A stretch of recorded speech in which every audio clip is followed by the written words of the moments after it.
Ladies and gentlemen, welcome once again. It's Thursday night and we got Overwatch action here at the NECC. We're starting out in the Champions Division.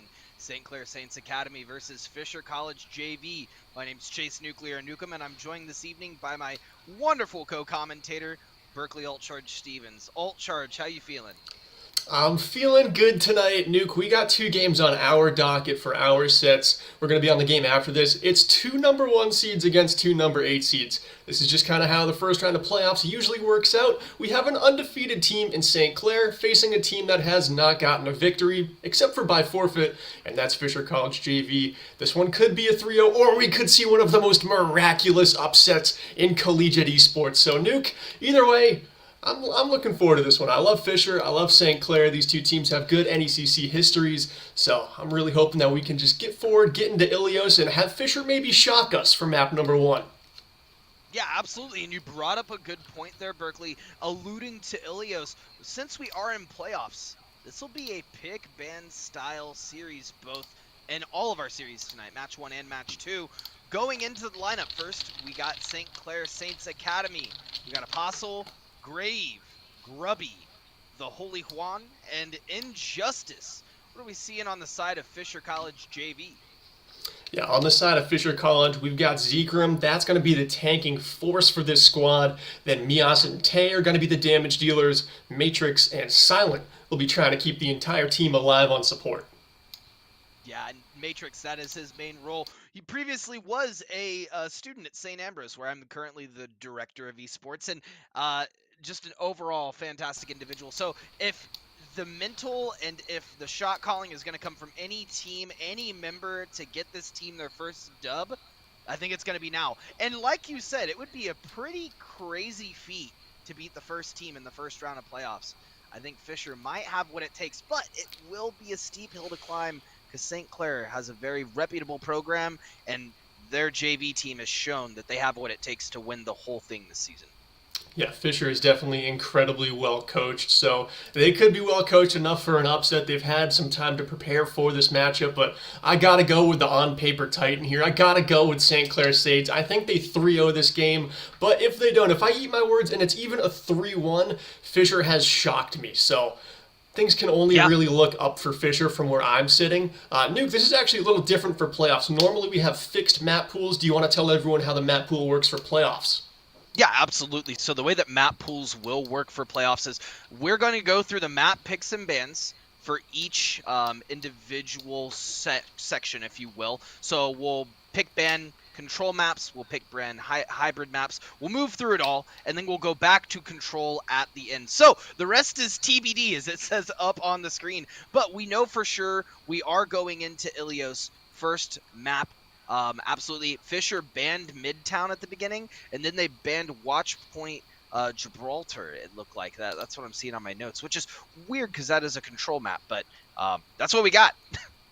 That's what we got for the ban so far. Not quite sure what the ban was for control, but talking about Ilios, that's a map where you can actually get a pretty good look at your opponent. I love the control maps for this reason. Lijiang Tower and Ilios, I think, are the 2 best to just give yourself some map diversity. You could see your opponent probably run a dive comp on a map like Ruins, and then probably go with... 1. Round 1. Capture the objective. St. Clair Saints Academy squad going off against Fisher College JV. Similar compositions to open up. St. Clair is going to test a Fisher hit scan early running this pharmacy. Great test too, because looking at both of these rosters, they have pretty much just enough to fit, and we're getting into the first fight.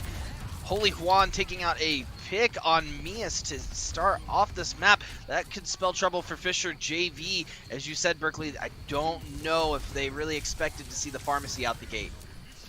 Definitely not. Zekrom being the only really hit scan style of threat that they have to go against Grubby up on the bird in the skies is going to run them into some trouble. Mias needs to get in there and find a ton of value on Reaper because Grubby already sitting at 80%. You know those rockets are hitting direct hits. So St. Clair has put a force to be reckoned with out there, and Fisher, they haven't swapped to answer this test. They're going to trust their composition for the first few fights. We could also see a lot of players switch off of the heroes that they're currently playing, Berkeley, because with them having 6-player rosters, it is very real. A lot of these players are flex players. They could swap into a new role rather than bringing someone in off of the bench. And Holy Juan just kind of fell into the pit of despair, but Grubby's got to bail this team out. Grubby finds 2 with the rocket barrage. St. Clair has gone back and given themselves the advantage in this fight. Zekrom was able to find 1 pick there, but not before falling, and this should be another easy fight cleaned up for St. Clair. Still, the Pharah unanswered. Fisher has not made a swap to an extra hit scan. They're just going to try and run this one and get things to work. Yeah, the Pharah as well, already reigning justice.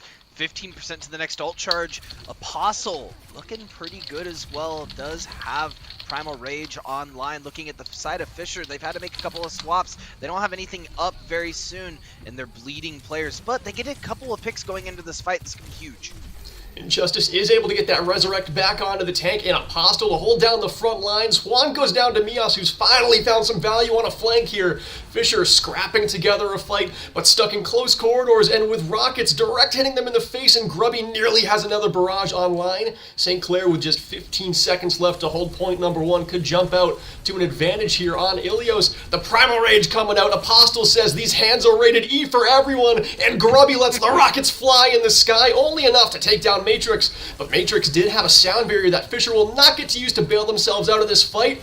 And this one, Nuke, it looks like it's all wrapped up. It's desperation ultimates from Fisher. It's gonna take a miracle from Zekrom. He's found 2 so far. Make it 3. Fisher's here to stay. Wow, Zekrom coming in clutch for the side of Fisher. Being able to get those headshots on the Sojourn was quintessential. Now they're just going to need to replicate that same energy onto Grubby and get this pharmacy out of the sky. And already closing in on the next dive staging this fight is Apostle. Zekrom tried to dash away and slide away from Apostle's reach, ends up going into the pit of despair. That's both Sojourns making that mistake so far, and that could cost them the round here. If St. Clair gets a flip here, Nuke, they're already in overtime, and there's not even a touch. That is what happens in Overwatch 2. No chance at stalling out this control. Set the load size to oof, Berkeley, because they did not want to lose the point in that way. They had sound barrier online. They just had to get to point and be organized. That's really what I'm seeing now between these two rosters is Fisher is a little bit more spread on who they're trying to take out. It doesn't seem like the backline is targeting a target at the same time. Their pacing seems a little off. Zekrom was able to get a couple of kills and open up that point for the side of Fisher very early, but St. Clair just looking all around dominant in how they're using their ultimates, how they're getting in. A possible use of Primal Rage to knock them off point when they were at that crucial 90% was really what allowed them to stall and win that point. If it wasn't for Zekrom getting those headshots on the Sojourn, it would have flipped much earlier. And going into point number 2 here on Ilios Lighthouse, Grubby still feels confident on the Pharah. Grave opens things up here with a kunai headshot onto Zekrom as the Fisher College damage dealers have kind of changed their roles. Now it's Mias onto the Sojourn, Zekrom playing the flex DPS, and, you know, they've also got a Roadhog here. It's looking like one of my ranked games right now, Nuke. They've put a final boss out as their tank, hoping that they're able to carry this team through this with some extra damage, going away from the Winston, away from coordinated dives. I'm not sure if it's the move, but maybe it'll pay off for Fisher. I've seen this a lot in the Korean play, and it's something that we actually talked with Co-College about last week, running this Roadhog in a composition, but you really need a Sombra to pair with it. Fisher College, like you said, just kind of looking like they're grasping at straws. We might see a pick come out from B, not quite. Grave and Holy Juan finding both of the supports is going to send Fisher back to the spawn doors with some potential staggers. They're going to need to get it together soon, Berkeley, or they're going to lose Ilios very quickly. Yeah, and St. Clair coming up pretty close to the spawn doors here. They know their composition has a ton of mobility to go in and get aggressive and to get out in a flash. Now they're going to have a few ultimates online to hold this point down. Yeah, they will have a couple of ultimates. They do have that Rocket Barrage online. They do have the Kitsune online as well from Kiriko. They had 3 ultimates online. This is going to be a hard cookie to crack for the side of Fisher. Ooh, and we're actually going to see Tracer Bomb come out from Zekrom, not finding anyone. That's going to be Justice raiding from above again on Grubby, finding 2 picks. But 65% up on Fisher. We need to reset now because we only have 2 alive and we cannot afford to get staggered. 30 seconds left for Fish to hold this one. They've saved their Valkyrie and their Winston's Primal Rage, using both DPS ultimates as well as the Kitsune Rush to just dust that fight early. But Fisher finally has some resources. They've got a chance, their best chance of the round, to come back in and take this objective away. And now Grubby's out of the skies. They've got to stop this res, but Injustice is going to get it off easily. Mias not able to close the distance onto that Mercy resing up that far, and now Grubby is once again the biggest threat in this lobby, already at 50% to that next barrage. And now Fisher needs a touch. Do they get there in time? Zekrim just barely manages to blink to the point, and now they've Kitsune rushed onto it as well, having to pop the recall here. Zekrim just to stay alive, and they've got to make sure they're able to touch this objective. Nuke, now it's a 4 versus 4. They've dealt with the tank, they've dealt with Juan. Grubby's out of the skies, but not before booping off Mias. Still, though, it looks like Fisher are able to control this point for the moment. Yeah, that was a very close fight. Fisher doing a great job of playing those corners. They got in, they were able to get some boops, some positional knockoffs onto St. Clair, and it won them the fight. I do have to question the switch from Zekrim onto this Tracer and Mias onto the Sojourner when Zekrim was making those plays in the last map. It seems to be working. They have the sound barrier ready to go from Matrix, and that may win them this next fight if they're able to get a pick early. However, that's going to be Holy Juan taking out Silent Joseph. Grubby finding Mias. This is looking like it may flip back over to St. Clair pretty quickly, Berkeley. Yeah, this one could be a wrap here on point 2. The barrage to be an exclamation point of violence to end things on Ilios. St. Clair, your favorite on paper, jumps out to a fairly decisive 1-0 scoreline after control. Yeah, there was no answer for the Pharmacy Berkeley. Unfortunately, Fisher College unable to hold their defense. St. Clair, this was the map they chose first. They wanted Ilios in control, and they showed why they're a dominant threat on this map. The play of the game going to Zekrim on that first point. Yeah, I mean, a phenomenal show of skill here from Zekrim, but it's just a consolation prize as Fisher was not able to get 25% on either of those rounds on Ilios. Headed to Hybrid next, they will pick the Battleground. I hope it's one that they've scrimmed a ton because they've got a big challenge ahead of them in St. Clair. Yeah, they do. I mean, this is why it's the number 1 seed versus the number 8 seed. That's how it goes in playoff seeding. You have the biggest differential in round 1 in the quarters, and it gets slowly closer every time as you move on to semifinals and then finals. We are going to be hanging out for a minute, Berkeley. The players have to determine what they're going to pick and ban. What do you think is going through their minds right now if you are in the shoes of Fisher College with these picks and bans going on to the next series? I mean, if you're Fisher, you have to pick around the Pharmacy. You have to kind of bet that Grubby is going to run that again because he had no reason to switch off on Ilios. Maybe you pick a map where hit scans can be a lot more prevalent. There's not enough high natural cover in the skies for the Pharah to hide behind, and Grubby's forced to expose themselves to a lot of damage from those hit scans. And we also haven't seen what Grubby can also play. Grubby could be a very good Reaper player, and that fits in very well in this meta. They love to run the Winston, does St. Clair, so I would expect to see Grubby switch over to a Reaper, maybe a Tracer, if they have to swap off the Bird. But right now, you've just got to make Grubby switch onto something because he's playing his best strength in this game so far and just completely controlling what Fisher is able to do. And it's got to be dominant, right? It can't just be something that says, oh, we're going to just take out the Pharah. It'd be one thing if they were running Pharah, but Fisher is struggling with the Pharmacy, right? It seems as though their drug costs have gone up, and they cannot afford to not have maybe multiple hit scans on these birds in the skies because Injustice is able to keep the Justice alive. Yeah, for sure. And I think the switch over to the Roadhog, probably not something they want to explore further, let's say, to put it nicely. I think going over to a Diva or trying to play the Winston a little bit better and coordinate with your DPS. This is Champions Division, so these teams, even though Fisher doesn't have a win yet other than a forfeit in their record. They're in the Champions Division. This is a team that knows how to coordinate their DPS with their tank. I think they either gave up on the Winston too early, or they should go with a D.Va to counter the Pharah if that is what Grubby picks in map 2. I just don't think the Roadhog is going to get you enough value on the ground. As long as Grubby is up there in the skies with Injustice pocketing, he's too dangerous. It doesn't matter if you go up 2 picks in the fight, Grubby can still swing that back. Absolutely. I think it could have been... I think the Roadhog actually could work Berkeley if the DPS decide to play Sombra, right? You get that Pharah low enough to the ground, you wait for your moment, you hack, she's a sitting duck, literally. And that gives Roadhog now the opening to be able to get those picks, right? You need the Sombra to pair with those picks out. That's how the composition works.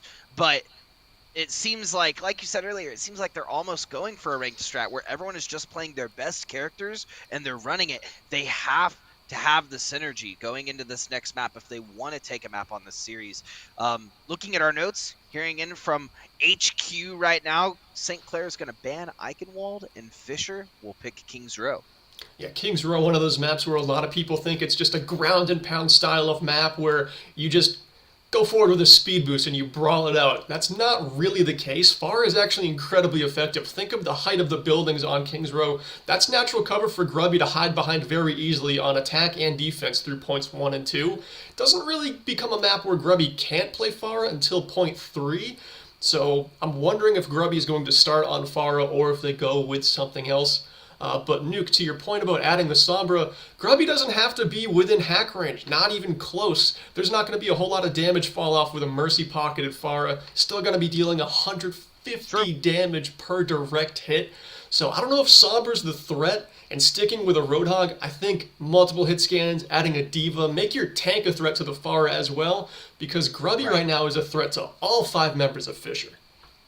Right, and the patch did just come through, so D.Va kind of sitting in a comparable spot right now. She had her spread, increased a little bit, damage reduced a little bit.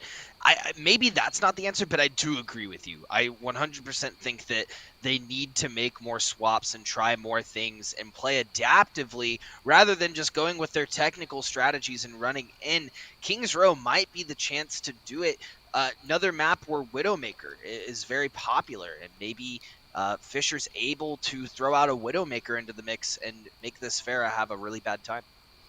Yeah, Widowmaker on attack, certainly an option. On defense, we've seen some Widowmakers on first point. Ashe is a pretty popular pick, and one of the most underrated damage dealers in Overwatch 2 right now is definitely Ashe. I think that's another option for Grubby to end up going to if Pharah doesn't work out, because I think Injustice likes to be in a position where they can pocket a DPS, so I wouldn't be surprised if we see Grubby switch to an Ashe instead of the likes of a Reaper. But we do see a D.Va in T going up against Apostle on the Zarya. I gotta give the advantage to St. Clair here. The Zarya beam, still such an incredible amount of damage to face off against a D.Va composition. Yeah, I mean, D.Va's already demeched, and they have to take out the Zarya for it to have value. I don't know if they're going to find that, but you and I should both buy a lottery ticket, Berkeley, because it seems as though both of our predictions were right. Fisher College running 2 hit scan. St. Clair sticking to their guns with this pharmacy, and Apostle on this Zarya is a huge advantage for St. Clair being able to get those bubbles off, but that's going to be Matrix opening up this fight, hitting the headshot on Apostle, opening it up. And just another example of Grubby being a threat. It doesn't matter if you go up 1 member in a fight, even 2 members, Grubby is still going to be able to swing everything back unless he's pressured so incredibly hard. In that first fight, we saw St. Clair's tank and Apostle get a little too aggressive, rounded the corner near the hotel, paid for it with their life, but Grubby provides the value again, already at 75% to Barrage. And Zekrom making the switch back over to Widowmaker, that's going to compromise their ultimate economy just a little bit here, Berkeley. St. Clair all above 60% for their ults. Zekrom finding a crucial shot onto Holy Quan, however, Injustice will get the resurrect. That's going to make this one a 5 versus 5 here, rounding the corner near the Alderworth Hotel is T on the Zarya. Graviton Surge? No, not the Graviton Surge. Sorry, that's the Sojourn ability that takes up much of our screen.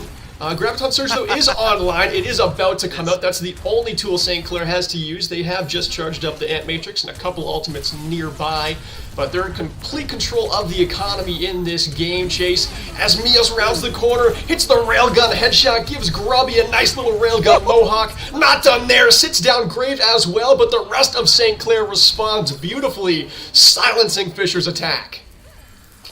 What a beautiful Graviton Surge. Well calculated, well placed. Apostle set them in their sights and let it rip. Fisher College rounded the corner, all grouped up. That is the positioning you don't want to see when you have a Zarya with Graviton Surge on the other team. Fisher doing a great job of getting some picks to open up the fight, but they needed to eat the whole pie. And unfortunately, they did not have room for dessert.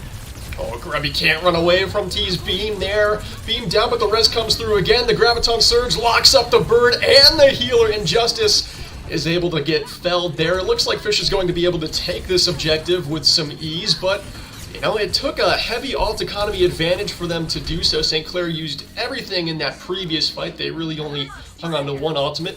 Fisher, though, this is a very good sign. We didn't see them find a lot of success on Ilios, almost none. Now they've gotten at least a win condition here on King's Row. And now we're fighting to kill the Mercy. the spawn difference. Zekrom going in and finding the headshots onto Quan and the Mercy Injustice. As St. Clair is having to back up. Fisher pushing their advantage, recognizing when they're ahead. And Berkeley, I would say it is it's beautiful to see actually that Fisher utilized all of their ultimates, taking the point. Because they only had a minute left on the clock, and realistically, they could not afford to just push in on the same point again. They needed to get some progress, and they were able to use those ultimates to actually stagger St. Clair pretty heavily. Fisher going to be able to round this first corner going into the fight with ease. Yeah, there was a game you and I casted last week, Chase, where one of the teams playing did not push the advantage when they had an alt economy. That's not a mistake I expect to see in the Champions Division at all. That's just textbook from Fisher to steamroll into the point with resources, know they've got that fight in the bag as long as they use their alt effectively, and they're able to take it. But St. Clair has made a brief stop in the payload's progression, and we'll see how Fisher's able to get out of spawn and attack point 2.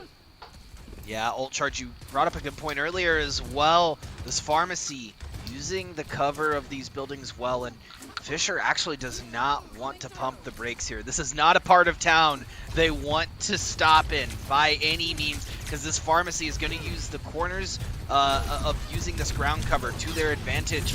We're going to see the Zarya go in as well. Zekrom getting incredibly low and needing to back up to kick off this fight.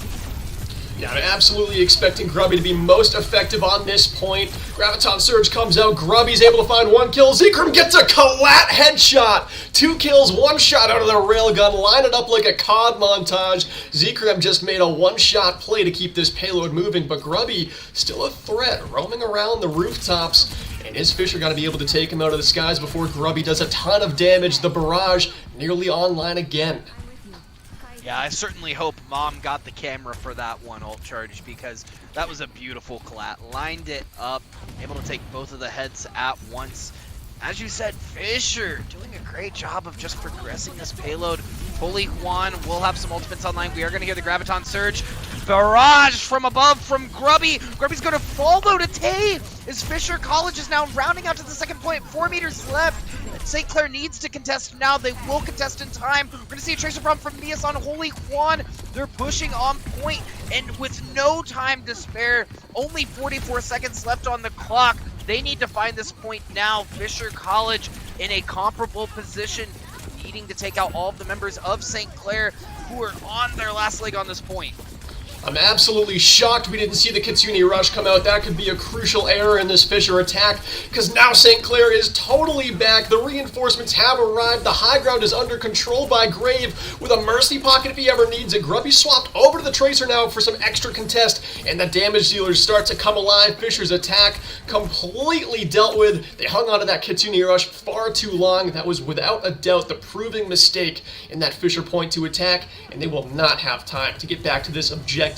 That is a defensive hold here. Maybe a little bit of stall nuke, but it's in desperation, and St. Clair still has ults to burn.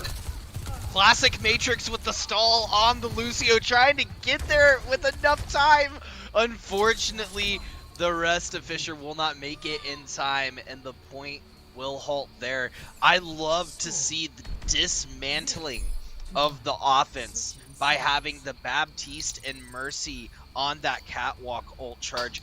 That was so big brain from St. Clair. Both of the supports having a high ground, able to keeping each other alive, and unfortunately, the Kiriko on the side of Fisher was not able to find the headshots because Kiriko had to focus the immortality amp that was up there. So it was just overall, like I said, a dismantle by St. Clair onto Fisher on their attack, having both of the supports up there and you needing to literally turn around and look up to take out the supports, turning your back to the DPS. That is not what you want to do. Yeah, a great use of the map, turning one of your supports in Grave into an absolute damage dealer on that second point high ground. Fisher, I really do think the mistake in that second point, I think they could have had it if when they were up 5v4, Silent Joe just popped that Kitsune Rush. Yep. Probably wanted to hold on to it to keep alt economy in Fisher's favor if they were able to take it, but St. Clair just did such a great job in their stall to get their reinforcements back, and then Matrix actually dropped the sound barrier for Fisher right as Tay went down. So just a little bit too late on the sound barrier and then holding on to the Kitsune Rush a little too long. Those two costly mistakes gave St. Clair an excellent hold on defense. Oh, Grubby, open it up any better than that? You cannot. Immediately switching over to the Tracer. Grubby's been deadly all game long. St. Clair steamroll into point number 1 with a 5v4 advantage. And Apostle smells blood in the water, wants to take all the kills he can claim. Looking like they took some notes from Macho Man Randy Savage because they got them right where they want them, and it is raw aggression coming out. Zekrom, though, responding on Holy Juan and getting a headshot on Injustice. That won't matter, though, as St. Clair is able to capture the point within 30 seconds, Berkeley. They now have 5 minutes and 50 seconds, a whopping 5 minutes to move this payload to the second point. And having that Widowmaker headshot pick by Grubby pay off for them is probably a little bit mentally booming for Fisher College. That is something you did not think you were going to face on this defense. They really didn't even get a chance to get their strategy set in place. It was just immediately opened up, and now St. Clair has an eternity to finish off second point and take Kings Row away. The synergy really composed of the timing and pacing we're seeing from St. Clair is just much faster than what Fisher is able to put out. St. Clair diving those backlines, and there's clear communication between Grubby and Apostle on when those bubbles are absolutely needed. It's going to be Tay taking out Holy Juan, though. Fisher finding a pick. Will it be enough to stop this onslaught coming on this offense from St. Clair? The payload rounds the bookstore corner, yet to be really tested here by a Fisher defense. They're starting to come up online with a Kitsune Rush. They're going to need that quickly, though, as Apostle does have the Graviton Surge to use. And now might be a good time sending it in if they find these picks. It is going to have to be a stall fest in desperation for Fisher to go down, and the rest retreat. St. Clair might be pushing up all the way to spawn. Yeah, honestly, Silent Joseph may have to pop the Kitsune to get Fisher there in time, Berkeley. Now that's Injustice raining from above. Not Justice, Injustice raining from above. Finding the headshots on the Mercy. Not even needing to pocket the Holy Juan. And holy smokes, St. Clair makes it and winning Kings Row without a single stop from Fisher before that second point. I was not expecting the Glock to be unleashed by Injustice all the way into third point spawn. Fisher College was just brutalized viciously by the St. Clair Mercy player. Here's the play of the game, of course, but play of the game in my eyes is Injustice going all the way down the length of Kings Row with the Glock in Valkyrie, finding 3 kills. They hold the spawn and the payload coasts to the finish line. St. Clair, they're the favorite team in this game. We clearly see why. It is a mismatch. This is likely going to be the end of the season in NECC for Fisher College JV. But I mean, you know, you're facing a world beater right now. It does not look like St. Clair has many weaknesses. When the Mercy pulls out the Glock. Yeah. Very, very cheeky from St. Clair, recognizing their seed, feeling out that first game. It was a little bit back and forth. They were definitely testing Fisher with that pharmacy, and then once they felt comfortable, they ran the Tracer, which seemed to be even more dominant than the Pharah. And I think you called it ult charge. You said that earlier. He may show some dominance on the Pharah and then switch off onto that Tracer. Yeah, definitely the flex DPS controlling this one. Fisher gets a brief break here in 2 minutes. We'll see if they're able to swing this one back for map 3. Stick around.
Welcome back to the action, ladies and gentlemen. Once again, you are joined by Berkeley Ultcharge Stevens and myself, Chase Nuclear Nukem, for the Fisher College versus St. Clair Saints Academy match. St. Clair up 2-0, and we got this in from HQ while you were gone. Looks like St. Clair's going to ban Junkertown. Fisher will pick Dorado in Game 3 of this series. Berkeley, what do you think is going on in Fisher's head to choose Dorado? I don't know, Nuke. What's your favorite map to end your season on? Because I think they know what's in front of them, right? I mean, St. Clair hasn't lost a game to any team in the Champions Division. It doesn't look like a miracle upset is on the docket today. Unless St. Clair go to hiding strats for the rest of playoffs and they really break out something wonky on Dorado, I think they put this game to bed to start playoffs. I think we've got a quick one for match number 1 of our playoff streams. But Dorado, it's a fun map. There's high grounds. I think that Fisher has used high grounds well so far in this series. St. Clair has obviously done it better, like Kings Row Point 2. But, it's just a fun map. I think it's the one they just want to play to have a good time. Junkertown got banned. That's no fun. Dorado, fun. I think it plays a lot like Kings Row as well. And maybe Fisher felt like they put up a better fight on Kings Row than what they did Ilios. And they have a strat that they may believe will work. So maybe that's why they're going down the path of Dorito, as it's said in the community. But agree, Berkeley. It may be their favorite map to end on. That could be it. We're going to see as we get in the game if there's any major changes. Grave now going to actually be on the Brig. Holy Juan choosing the Reaper once more. It's going to be Mias on the... Oh, Mias on the side of Fisher College actually switching over to the Pharah. They're going to try out the Pharmacy strat. I like it. Let's see how good Grubby is at hit scan, not choosing to take the dogfight right away, but maybe Grubby's gonna feed his ego a little bit and swap to that if he ever dies on Sojourn. I'm looking for that dogfight battle in the skies. I want to see the Pharah duel. Mias has stepped up to the table. Grubby has to answer it on the hit scan and almost has. The railgun almost finds the head, but not quite. Yeah, switching targets as well. Grubby's now going to look more towards the ground. As Apostle gets stuck very, very early. Stick. Looks like Tay trying to get up top with this Reaper, find some value. That's going to be Holy Juan, however, finding a kill. Yeah, this is not looking good thus far. We could see the swap, but so far St. Clair able to lock this down. So far they are. I don't really see it changing anytime soon. Mias could have a massive barrage that could open up a little bit of an attack here on point number 1, but the payload's still going to be very far from the initial objective. And how St. Clair is playing this Winston Reaper comp is how every team needs to do it. You just send in your Reaper. Juan TPs into the backline every single time, does not play near his team, and tries to be as big of a threat to the backline positioning as they possibly can. That barrage found nothing. That was the window maker for Fisher. They didn't make one there, and I don't expect this attack to succeed after this. That was their chance. Absolutely. They needed to find some value in that barrage. Unfortunately, weren't able to do so. Really great slide from Grubby to get out, and Injustice doing a great job of flying to them to not die, right? You need to keep that Mercy alive in this comp to obviously have the Resurrect. That's going to be St. Clair with 3 ultimates online, almost 4. Fisher, it's going to be a minute. They're going to have to take some time to themselves to really charge up these ultimates that they desperately need. This is a pretty good rotation, too, from Fisher. They clearly have not even come close to giving up in this game, but the Reaper, the Winston, not going to make your rotations easy. The Blossom finds a trio of kills. Juan is able to steamroll into one more onto the Catapult and Mias. And I mean, St. Clair, if they hold on to 4 of their ultimates, they're really just managing their resources, not burning anything too early. Fisher is still in a very tough spot. I love to see that from St. Clair as well, right? I think there's a lot of respect going into this game from St. Clair in the sense of we're not going to just throw everything at them. We're going to play this calculated. We're coming in as the #1 seed, and we want to show that we're the #1 seed. So holding on to ultimates and showing the confidence in that Death Blossom, I think speaks to that volume. Yeah, without a doubt, Chase. I mean, St. Clair has respected Fisher in the sense that they have not memed one bit. And that makes this game kind of brutal for Fisher because I'm sure you're hoping that they would meme at least a little bit. But it has not happened. That's a great use there of the Suzu there by Silent Joe to keep Fisher alive through that barrage of damage. The self-destruct gets thrown in the air by Tay, but it unfortunately finds no value. Still, all the windows closed for the Fisher offense. Coming up on 2 damage-dealing ultimates, a good rotation to point, still playing the natural cover, but Grubby starting to pop off. Overclocked, Railgun's Matrix down, wants to find more, but there's nothing doing. Instead, it's Apostle with the next kill, and the St. Clair defense continues to look strong. That was an honest rotation from Fisher as well, recognizing St. Clair going to be up on that catwalk. We don't want to fight them up there. Just go straight to point, get this payload as far as we can underneath so we can continue progressing. However, St. Clair has a very mobile team, and they were just able to get there in time. That's going to be Tay, though, taking out the Injustice, and Apostle going down. St. Clair finding themselves a bit split. And Diva on the side of Fisher College opening up the possibility to take this game even further. In overtime, they needed to win that fight. St. Clair's going to be able to touch, but Fisher might be able to get it in. Oh, they're going to be able to touch and pop a very vicious Death Blossom here. Mias has one of his own, but isn't able to get it off in time. Dies to Graves' whip shot, and this is going to be a full hold for the St. Clair defenders. Injustice with one of the final elims here on Tay. Zekrim and Silent Jill also going down. Fantastic recontest. Great job by Juan getting the Death Blossom off before Mias and ending this round on point 1. That was a quarterfinal whip shot if I've ever seen one, Berkeley. They needed to take out that ulting Reaper. The Death Blossom could have swung the game back in the favor of Fisher. Well, I say back, really, for the first time in the series, back to Fisher. St. Clair able to capitalize on their defense, however, and remain steadfast. That's what we've said we've appreciated about this roster. While they did get a bit split on that defense, Berkeley, they were able to recover and impose themselves to hold that final hold. So Fisher now going to have to replicate that same energy on defense. Yeah, and Chase, I fully expect St. Clair to be the final boss for this Champions division. It's kind of unfortunate that Fisher has to face the final boss 2 levels before the finals in the quarterfinals, but that's just the way the cookie crumbles in round number 1.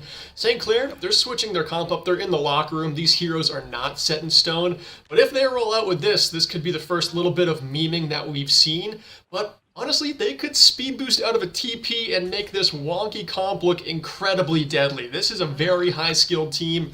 Fisher is likely going to be caught very off guard by this comp. More than likely, and as you are seeing at home, folks, yes, that is May. Satan herself has returned back to Overwatch and is back in the rotation. We're going to see a teleport from Holy Juan trying to go up top. Let's see what goes on. Oh, it's about to get violent. Good swift step there. Fisher's able to avoid elimination for now, but this Symmetra comp is going to be able to traverse Dorado with incredible ease. Apostle able to close it on to the Fisher Reaper, taking down the damage dealer, but Apostle does fall for those Braven actions, and now it's going to be up to the rest of the St. Clair squad to find the kills they need to get this payload moving. Yeah, and that's to be right now. They have to, while they can capitalize on not having the Reinhardt in their face. Holy Juan looking for a couple of picks and finding it on Silent Joseph. Switching over Grave now on the Zenyatta as well is a bold statement from the side of St. Clair with this composition. I love this composition too, Chase. This is a dive brawl comp. You send in the TP, you send in a speed boost, and you have closed all the distance you need to, but Juan has since swapped off of the Symmetra over to the Reaper for the latter half of first point. Should be able to close distance with ease here, have an orb on top of him every time, and be a force to be reckoned with. Fisher's going to have a difficult time getting out of spawn. Definitely now erring on the side of we're having fun, as Grubby has also transitioned onto the Genji, whose nerfs went live today. Would probably hit the hardest with the nerf stick. They have about 4 meters left. That's got to be a touch from Fisher. That is going to be serious. They're going to make it in time. Will it matter? It might actually. Apostle fell there. That was the only ultimate that St. Clair had online. I was hoping the big man was about to lay it down, but now Fisher has some control. The pulse bomb sticks onto Grave, and this defense is here to stay for the moment. St. Clair is going to get 2 minutes to continue attacking first point. They only have mere meters to push it to advance to the semifinals. Absolutely. Lay it down, big Ooh. man. Lay it down! You're looking fierce. The fire strike nearly scorches Mias, but he's able to blink away. Still, Apostle hopes to find more. The speed boost from Injustice. He goes down after popping the sound barrier. Zekem tries to pop off for the second time in this game, but the Transcendence should be enough to keep the Saints supported and move on to the semifinals. The Blossom, the exclamation point here as Grave gets the final kill, sending Tay to the Abyss. Yeah, we needed to see Tay use that Primal Rage to get the Zenyatta away from the payload. We're actually going to see a pretty big sound barrier come out from Matrix. Grubby looking to clean things up, but Fisher College remaining on this payload for the time being, and there it is. And there it is. I mean, that was very good stuff from Fisher at the end. Fisher definitely had moments of greatness in this game, but this was an incredible mismatch on paper. St. Clair came up to the table, and they feasted on Fisher College. Juan gets the play of the game in this one. If I had to give a player of the game, it's probably Grubby, but Grubby had a hard pocket the entire game, and Injustice also popped off on Mercy, which you don't see a ton, Chase, so I'm giving my player of the game to Injustice. I love a violent Mercy. You know, I liked the Valkyrie pops. I think I'll go with you, Berkeley. I think Injustice, definitely the player of the game. There was also, I mean, not just looking at the aggressiveness coming out from Injustice, but there was some really, really clutch resurrects as well in that match where Fisher would find a pick and it didn't matter because Injustice was there to resurrect them, and now they're back into a 5v5. So when Fisher pushed in, they pushed into a 5-man alting team because the economy was just always in the favor of St. Clair. So I would agree. The pace and how that was dictated throughout the series, I think Injustice was the maestro for a vast majority of that. Yeah, without a doubt. And actually, now that it is playoffs, Chase, we're doing some interviews from the winning team after each game, so always something to stick around for. I don't believe we're going to go to a break either, so you and I can just kind of chat up this game or chat up the next game, which is going to be Louisville Black versus Southwestern Michigan. Another game where it's a 1 seed versus an 8 seed, but, you know, that's how miracles get made. Yeah, I mean, that's storylines, right? That's what collegiate esports is all about, is the storylines. If the first seed wins, that's kind of what's expected. But we have seen a couple of times in history where quarterfinals, mainly and semifinals, we get some really good 2-3 series because these teams are coming out to fight, man. One of the best storylines personally I've ever seen in esports was in the Smite community.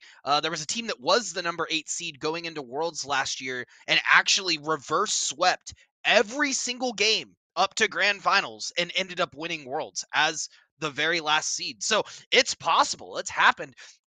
It's not happened that often, but it could still happen. No.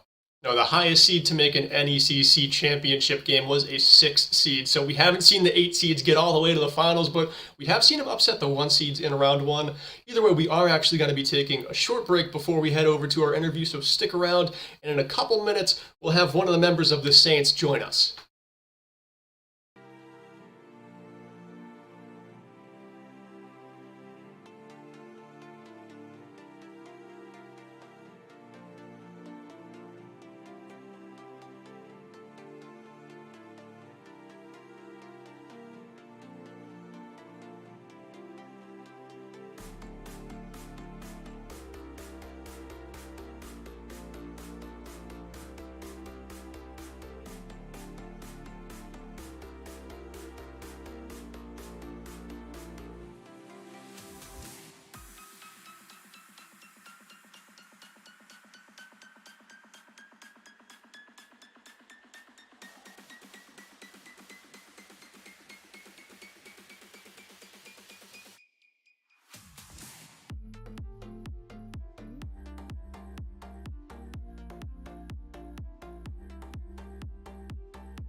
When there's something strange going on in Discord chat, who you gonna call?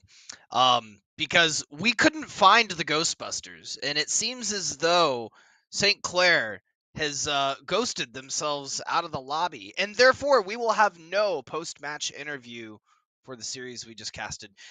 Still shout out to Injustice, right? Berkeley Injustice did a tremendous job on the Mercy this series.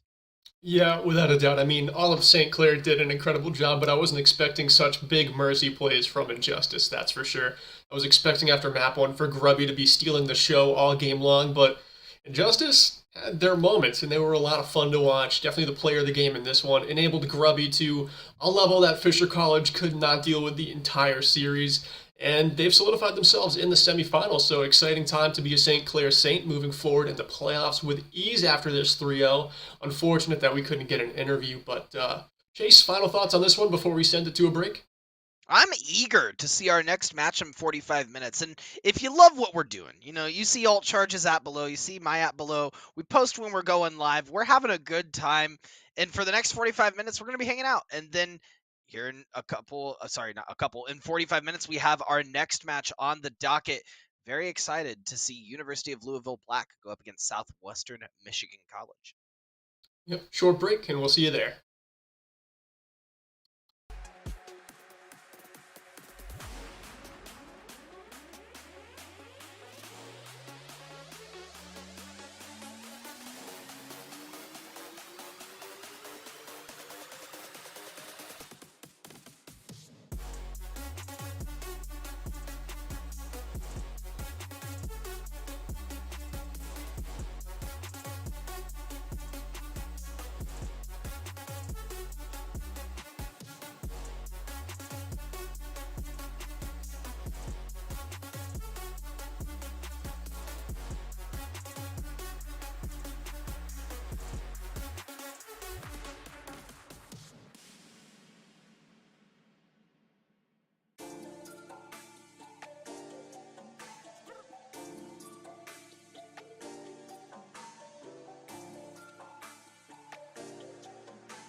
Good evening, ladies and gentlemen. We're back once more with the Overwatch action.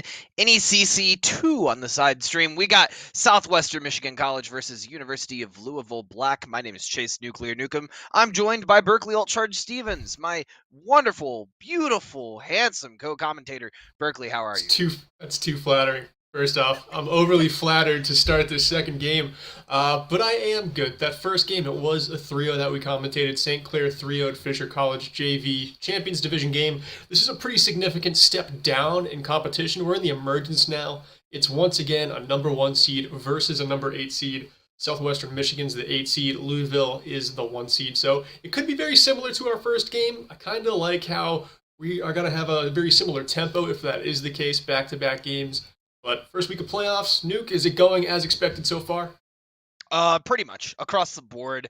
All the 1 seeds are beating the 8 seeds in quarterfinals. That's how the bracket is typically set up. And we actually saw this matchup very recently. In fact, last week, Louisville Black and Southwestern Michigan faced off. Southwestern Michigan taking the win 3-0 Louisville Black taking the win 3-0 against Southwestern Michigan. So we may see a repeat going into tonight, but things are pretty much as expected, Berkeley. Pretty much as expected, yeah. Louisville has not lost a game all season long. In fact, they've only dropped 5 maps out of a 9-week season, so they're just kind of on fire. Southwestern Michigan, Yeah. they've beaten just the CUAA Cardinals as well as the MTC leaders. One was a 3-2 in week 1, that was against the Cardinals, and one was a sweep. But, I mean, yeah, very recently they faced off against Louisville Black, and it did not bode well for them. Maybe they were hiding some strats. I kind of don't think so. It has happened in the NECC where teams hide strats late in the season for a playoff matchup, but I don't think that was the case. I think we have another tail of the tape on our docket today where the favored team comes in and puts this game to bed in 3 games. But again, just like I said in game number 1, if the 8 seed Michigan does anything, if they win just 1 map, I have eaten my words and I'm going to become a diehard Michigan fan and I will root for them to the depths of this game. Someone clip that. Someone in chat, go ahead and clip that. We need that for later use. I will eat my shoe if they win 2 maps. He will eat his shoe if they win 2 maps. Please, someone.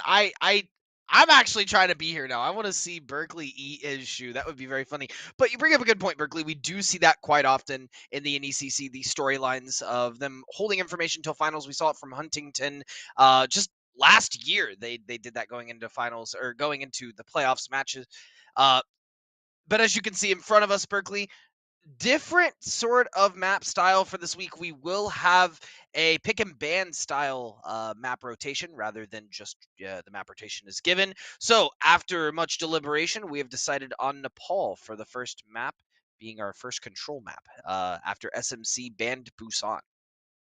Yeah, and here it goes on where a team will ban a hybrid and then a payload map, and then we'll get the map pick. The winner of the previous map picks the battleground for the following map, and then the loser of that map will pick the side attack or defense. That doesn't matter on control too much, attack or defense, but it certainly is going to matter once we move in to hybrid and escort for maps 2 and 3.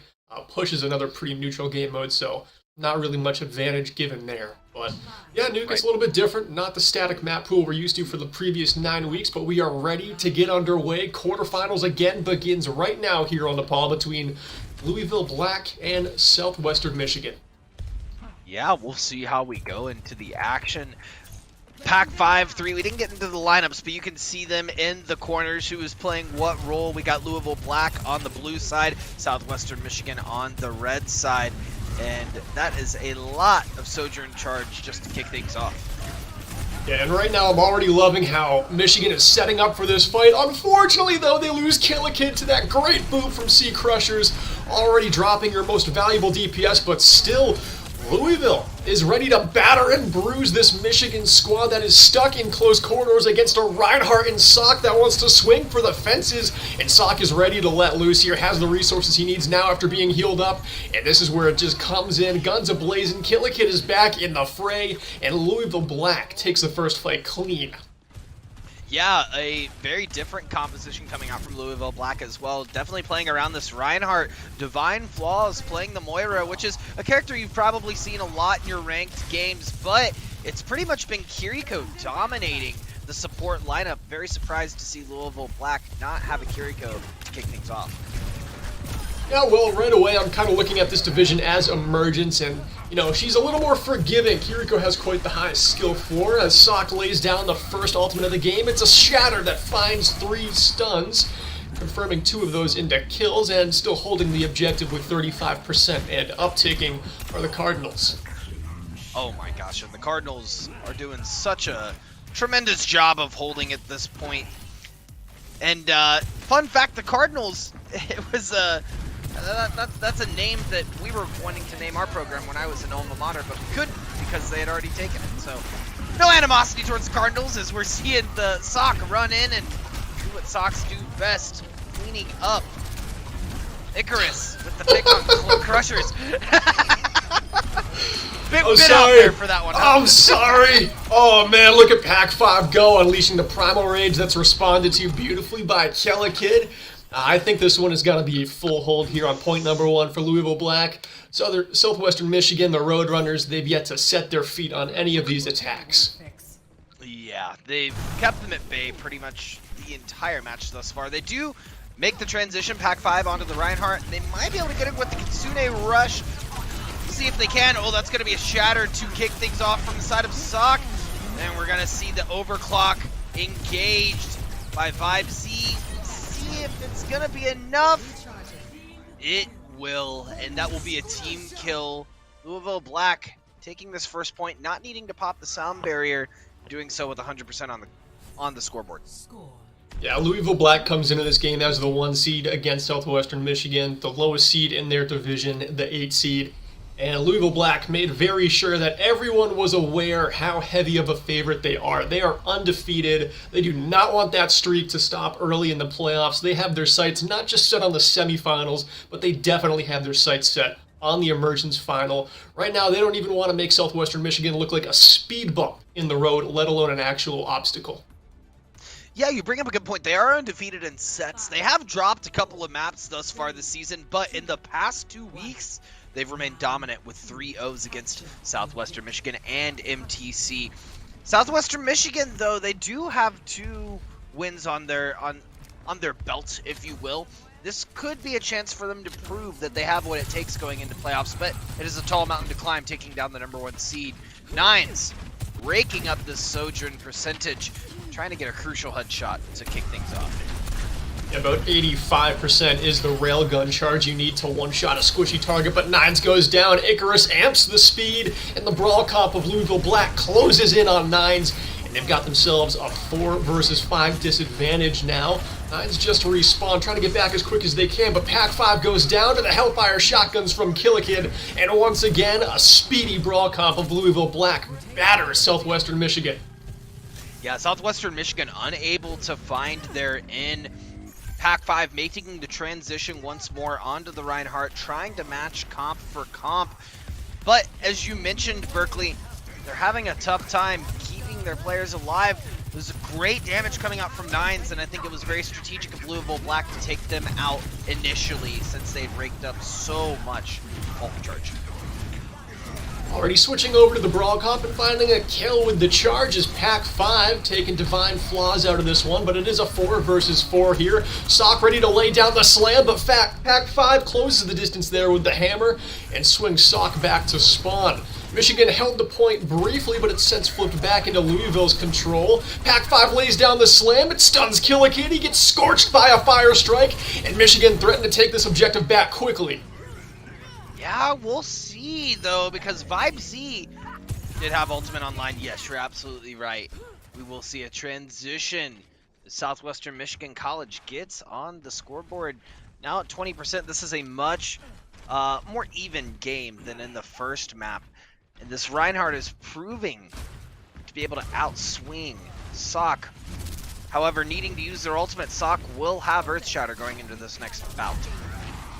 Yeah, Sock is ready once more to line up a speed boost, close in on a target, and make them pay with their life. Going for a little bit of a flank now with the Shatter might be surprising to the Michigan Roadrunners as Sock may be dropping down into the back line at any moment. Lays down the slam, it stuns 3. The Blossom to combo takes down that one kid. Sock swings through the main tank in Pack 5, and it's a clean retake in the works for Louisville Black. Very clean indeed. They only needed to utilize 2 ultimates in their bank to make it there. Southwestern Michigan does have a couple online. Icarus trying to 1v1 that one kid. It's going to be Reinhardt now pushing up, trying to get some damage off. The ult economy for the Southwestern Michigan looks much better, and we're seeing the Kitsune Rush actually pop as Pack 5 goes in. Oh, that one kid sends a message with that solo Death Blossom there onto Vibesy, getting that elimination, which gives Michigan quite the advantage here for the flip. And it looks like they're going to be able to do it. Nearing an Earth Shatter for the next fight. Louisville Black doesn't currently have any ultimates in store. They're also closest to an Earth Shatter coming up. So it's going to be a battle of cooldowns in this upcoming fight, Nuke. And I got to believe the team holding the objective, the Roadrunners, have the advantage here. Yeah. The Roadrunners actually do have the advantage for the first time in the series, and a lot of ultimates coming online actually much closer than Louisville Black. They have quite a bit to use at their disposal if they're able to get it charged up. It seems they're getting a bit tattered. Louisville Black taking the high ground. All ready to lay down the slam here is Pack 5. That one doesn't really find any stuns, though. That one kid is able to confirm 1 elimination, but Louisville Black still stands very strong.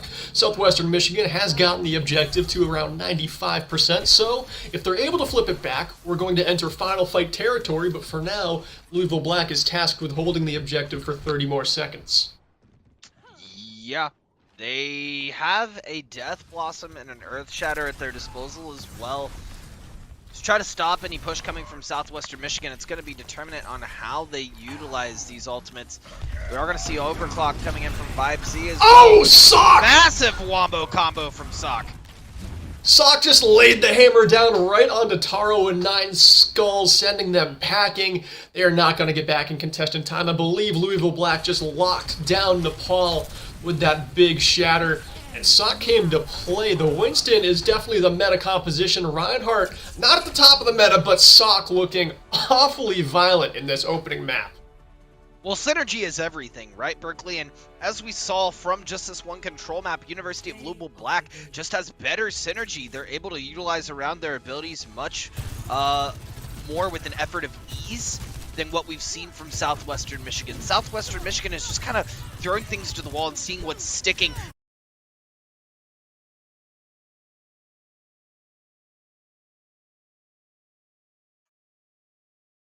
I'm not sure if we're on a break screen or not right now, Nuke, but we are on my screen. But in case we're not, in case we're not, we can go ahead and keep talking. Hey, Sunderland, are we in a break right now? What? So we can be heard? Okay, Remarkable. So we're not on a break. It's just a really awkward transition to get to the casters. Trust us, we are definitely here. Hey, there we go, Berkeley. There we are. There we are. I've been longing to see your face for the last 30 seconds. Yeah, Nick, that was a very convincing win from Louisville Black. I think it's going to be the same story we had in game number 1, where St. Clair was the 1 seed, Fisher JV was the 8 seed. I really think that Louisville looks very dominant right now. They weren't playing hard meta, and at one point on Nepal there, Southwestern Michigan was on the Overwatch League meta, was on what is widely referred to as the best composition, the Winston Reaper Sojourn mobile comp, and they didn't stand a chance even against the brawl of Louisville Black. So I really don't think this one bodes well for Southwestern Michigan tonight, but it wouldn't be the first time I've been surprised in the last couple of weeks of NECC Overwatch. Yeah, likewise. It would surprise me as well. And it seems as though we're going to make a quick transition. We're going to show you some of these folks, some of the teams and players that are on both the side of the Roadrunners and on the side of the Cardinals. And Berkeley will be joined by another familiar face here very soon. Very soon, very soon. Can't wait, can't wait.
All right, and we're ready to go here for Hybrid. Kings Row is the battleground that Southwestern Michigan has elected. Subbing in for Nuke, who had to go coach a Super Smash Bros. Team, is FBI Tugboat. Happy to have you here, Tug. Yeah, thank you, sir. Appreciate you, and thanks for having me on, guys. Yes, I'm sorry. No more Chase. You're going to have to put up with me now, guys. That's quite all right. Quite all right. Oh, already opening up this one in Southwestern Michigan. Nines with the headshot there onto Vibesy. The attacker is rolling it around the Alderworth Hotel, trying to close the distance on this corner. Waiting for Crushers to amp up the speed. Pac-5 gets knocked awfully low, has to back up. Plenty of shield resources to do so. And the wave breathes a little bit here as the brawl comp of the Roadrunners gets ready to go guns blazing back around the corner. Yeah, so a little bit of a different look so far here at Western Michigan. The Orisa, I'm all about. Pac-5 going to fall right there. Is Reapers on both sides for a reason here. Ult charge. Yeah, absolutely, absolutely. Ton of burst damage to add to these close quarters compositions. Right there, we did see Louisville Black. They were down in this one, a 4 versus 5, but Southwestern Michigan couldn't quite find the aggression to finish this fight off around that corner. Yeah, so this is what you said. It was Southwestern Michigan that took a handed victory in the Nepal first map. It was Louisville Black with the one-sided victory. They're the number 1 seed in their division. Michigan is the 8th seed, so pretty big mismatch. Classic Week 1 playoffs, but right now Southwestern Michigan is looking pretty good. They dropped the sound barrier. Now the Brawl Cop has the resources they need to push forward into some kills. They're only able to find one so far as that one kid takes down Kill a Kid. As the battle of the Edgelords continues here, it's still just 5 versus 4. The Terror Surge trying to find some elim to get the defense back into it, but Louisville has found nothing so far. Buying back into this fight with the sound barrier could be enough. Takes down that one kid. Both Reapers for both teams have fallen, but Kill a Kid is back in the fray. Coming down from the top turnbuckle, shooting into the back of Pac-5, pops the Blossom, and this one could be clutch. Wow, so just an absolute battle of ultimates on this one. Louisville Black has now effectively dumped everything into this one. The best thing about that one kid falling in a previous fight, they fall without that Death Blossom. Now they try and take it solo. Not a good look. Not a good look there. Maybe switching up their hero if they're staying on the Reaper. Definitely a mistimed ultimate. This fight was over about 30 seconds ago, but it was the most momentum Southwestern Michigan had so far in this game. So they were just pushing the limits. Yeah, and so the fact of the matter is, too, that Louisville Black, when this fight, was won, we're all looking at most about 20%. We're looking at Kill a Kid, 60% to that Death Blossom sock. And that Orisa, 60% as well. Divine Flaw is not far away behind. Coming in through the Alderworth Hotel here is Pac-5. Wants to charge up this Shatter by swinging for the fences. Already, though, Louisville's Reaper has taken down the opposition's Reaper. And once again, we've got ourselves a 5 versus 4 favoring the defense. And as the main tank, the pillar of Southwestern Michigan, falls in Pac-5, this one is already spoiled. Louisville come out with another clean fight win with 40 seconds to go. It's a really one-team fight left. Nothing quite online yet, but a switch coming in here. Nines now going to be playing the Bastion. I'm not against this. Not sure if we saw in the very, very beginning of this match with the Rhine, the Bastion behind. Not a bad idea. A little bit of zoning action with that missile as well, and here we go. I love it. The Bastion, a surprise pick, trying to deal some extra damage. Pac-5 ready to lay down the slam, has to avoid the Terror Surge, and the Blossom here, they're not able to do it. Louisville Black finds 3 quick kills, and now Southwestern Michigan has just 10 seconds left to continue to stall this point. Yeah, so Pac-5 just really had to pay attention to that one since they knew that the sound barrier was not online yet here for Southwestern Michigan, and just like that, that is going to be an at-worst tie situation for Louisville Black's offense. Fantastic hold here for Louisville Black. The full hold, always a massive success on defense in Overwatch, on Hybrid especially. Louisville Black, I mean, it was a very convincing win they had on Nepal. They continue to be convincing here in this 1 versus 8 matchup. Yeah, so, like you said, just seeding-wise always makes sense. Any bracket coming in, number 1 seed, their reward is playing with this team that earned their own 8th seed, so that just kind of makes sense up to this point. A one-sided affair on Nepal seems like it is now bleeding into a one-sided affair on Scrims Row. Speaking of what Southwestern Michigan can do here, can do on defense, again, I am not against the Reinhardt whatsoever. They're opting for a little bit of a different shield tank. That one kid over here on the Junkrat, of course, that patch did come through this morning, right? Yep, absolutely. I mean, Overwatch got shaken up by the mid-season patch today, so a lot is up in the air, especially in these lower divisions on what's going to be most effective. Yeah, Louisville so far showing the Widowmaker up top. Classic stuff. Great Bamboozle of 2019. Anybody watching the Overwatch League then definitely remembers that one. We'll see Vibeezy switch on over to something a little bit more scrims rowy after trying to find a couple picks initially. But plenty of time will be University of Louisville Black situation right now, and that's just to get a single tick. And I mean, I kind of expect them to do it very quickly. If Vibesy gets a headshot here, it's already a wrap, but can't quite find any targets right now. Southwestern Michigan hiding effectively. Icarus is just waiting to amp up the speed and send Sock into the back line. They curl around the statue here, and Sock has already closed it onto Nines. Not able to rate though in time. Simultaneously, Vibesy hits the headshot onto the Junkrat of the Michigan Roadrunners. And this one, Tugboat, it's already a wrap. Yeah, that's going to be multiple picks right here. Louisville has not dropped anything quite yet. That is a wrap-up on point number 1 here for Louisville Black. Took him about 35 seconds on that one. A one-score victory here in game number 2. Always up again, a more one-sided affair across from the Nepal. Do we have map picks? Once again, guys, just kind of filling in here, so I am not quite as informed, so I'm asking a lot of questions here of Old Charge. Do we have map polls? Map picks? Normally it would be a fixed map pool. Playoffs is a pick ban system, so Southwestern Michigan will get to pick the battleground for map 3. I do believe that Louisville Black is going to get a ban as well, and it seems like they've banned Eichenwald, and SMC has picked King. Oh no, that was the hybrid. Sorry, Louisville banned Junkertown, and it seems like man. Looking at these notes, everything is wild. We're going to Dorado, Tugboat. That's all that matters. That's all that matters. We got there eventually. Pure payload map, right? And some classic Overwatch action coming in right here. Not really been changed whatsoever in the new game. Anything else like that. This is Western Michigan. They kind of showing a prominence for these shield tanks here. Obviously, Overwatch 2 can be a little bit of a different story. I would love to see how they kind of pull onto the Winston. Maybe pull like a little bit more, like current meta, whatever else you wanna say. Maybe even Hog, right? Isn't that would be like current meta or whatever else like that, right? It would be interesting to see here, meta. But just not a whole lot that Western Michigan did in the defensive stance right there. Unfortunately, I think they found one pick against their total team wipe. So. Yeah, they don't have their feet set. We're going to jump to a quick break before we head into Dorado, but we'll be right back.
All right, and we're back. Alt Charge alongside Tugboat here, bringing you the Cardinals against the Roadrunners. It's Louisville Black, the number 1 seed, currently battering Southwestern Michigan, the 8 seed, in the Emergence Division quarterfinals of playoffs.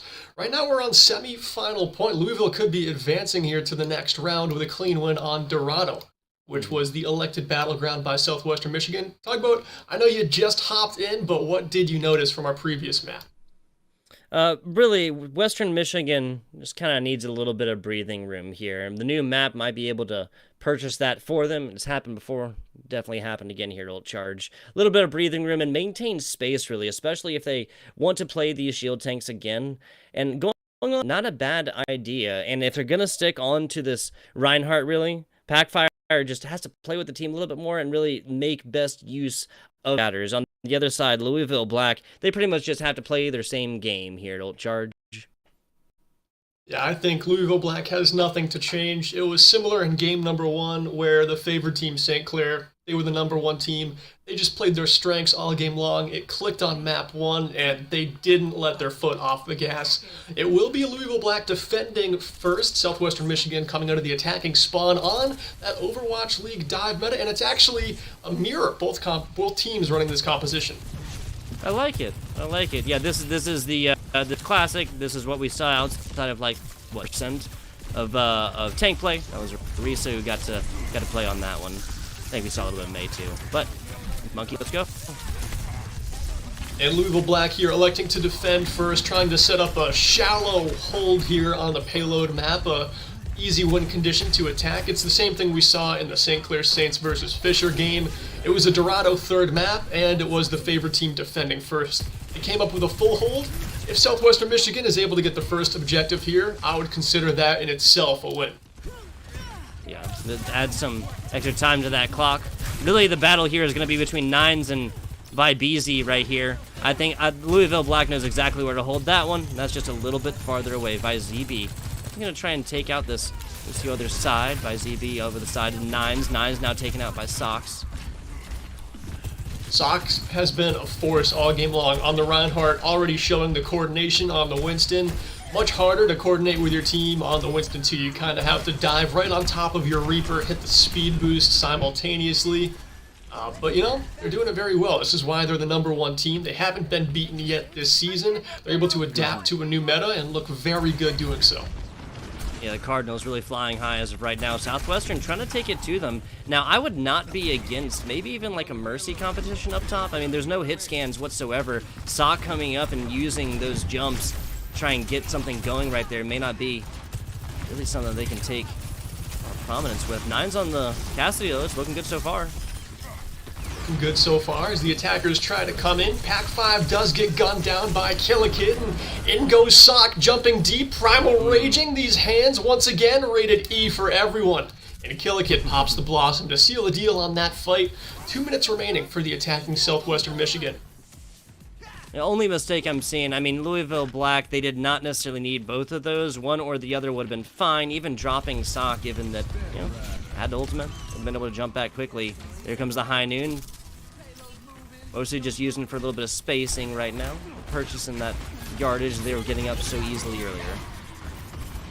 High Noon did get them to the bridge, but popping the Kitsune Rush is Icarus, and now flying a little too close to the sun is Southwestern Michigan. Sock once again dives in effectively, capitalizing on kills onto Nines and Sea Crusher. Make it 3 as Taro falls as well. And in full control of this game is the Louisville Black main tank. Yeah, so the name of the game for Southwestern Michigan is going to be able to get that one kid's Death Blossom out, but you can't have that done while Sock still has that bubble. Got to destroy the bubble first. That one kid should be able to get through there. Taking out Divine Flaws, making sure their sound barrier does not hit as well will be crucial for a Southwestern Michigan fight, a team fight win. This is the first time where Southwestern Michigan has had a significant advantage in resources. They've got 4 ultimates online. If they use them properly, they could secure the first point. But right now, Louisville Black look like world beaters. They're controlling the high ground. They're able to demech Pack 5, who lets the self-destruct blow up, but it finds no elimination. Vibezi up top with the overclock, trying to take down the Death Blossoming kid, and they're able to still. The Louisville defense holding strong and capitalizing on more kills into the back line. Oh, and the sound barrier canceled. Oh, that's a travesty. It really is. As a Lucio main myself, I really feel and I don't appreciate it, Sock. I feel for that Lucio player right there for Crushers. That is going to be it for the Southwestern Michigan offensive push, though. Can't quite, maybe able to get there. No, Crushers can't quite touch there at the end. Louisville Black, these Cardinals not going to have to fly very far to make the payload point in. This is map point. This is match point. Ult. This is also season point, or whatever is decided there, right? Yeah, absolutely. It is single elimination here, so Southwestern Michigan season is on the line. It's unfortunate that they had to face the Emergence Division final boss, Louisville Black, a couple levels before the final boss normally shows up, but that's the hand they were dealt. Indeed, indeed. I mean, just the difference between 7th seed and 8th seed is just so vast, right? I don't mean to rub anything in here, of course, not like for Southwestern Michigan. They had a fantastic regular season and whatnot. Obviously not undefeated, like Louisville Black. Again, why they have that first seed.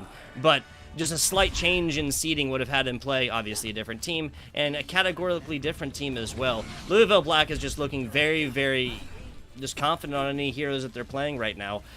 What we're looking at, I was going to say, but the Genji I'm not so sure about, especially given if you're staring down the barrel of a Kuriko, of a Winston on the other side, which they can pretty much guarantee after Pack 5 was playing that Winston pretty much all of previous match.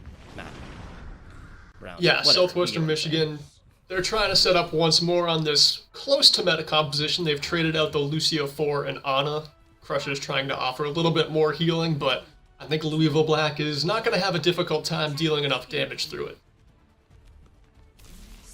4 minutes, make it about another 40 meters or so.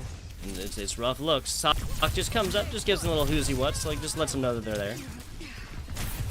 Still just kind of posturing on the high ground here is the Roadrunners, but now having to flee to the back lines is Nines, able to escape with their life, but now the payload just 15 meters away from the finish line, set up here on first point of Dorado, and with an eternity to get the job done, but Louisville Black, they may not need it, already finding one kill, trying to find more, trying to end this game and make their way to the semifinals. Tugboat, I think this one is already wrapped up. Yep, unless this is that one kid that can quintuple fight with no Blossom. That is going to be it. That is Louisville Black putting a hurtin' on the Southwestern Michigan. Sealing the deal right here. Did not drop a point thus far in this match. They stay undefeated. Convincing fashion, they move on to the semifinals. If I had to give player of the game to anyone, it would be this man right here. It had to be Sock, the main tank, the only tank in total control from start to finish. Yeah, that's entirely fair. Maybe having a little bit more defense or offensive presence on him. Maybe haven't. That's just theory crafting at this point. Louisville Black single-handedly puts into their it's a solid bid into the rest of the NECC playoffs right here. That's the next round win right here. They'll be facing different opponent just coming up in a little bit. Western Michigan, fantastic job. You made it to the playoffs. That's nothing to shake a stick at. Yeah, and I mean, it is going to be Louisville Black in that unique position of a number one seed where your opponents throughout the playoffs are always going to be, on paper, a more difficult opponent than your previous one. If you're a lower seed and you end up beating, let's say if you're a 7 and you upset a 2, well, you might actually be facing easier opponents as the playoffs progress. Louisville, their challenges are only going to get more difficult from here. We're going to hop into a short break, but when we come back, we're going to have an interview with one of the Louisville Black players, so stick around.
All right, we're back. Alt Charge alongside Tugboat, and happy to be joined by Vibesy, the damage dealer for Louisville Black.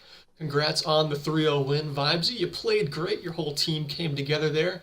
And I got a couple questions for you, then Tugboat has a few, but my first one is Louisville Black. You're undefeated right now. Are you one of the teams with the mentality of you're looking toward the finals, or are you actually taking things one game at a time?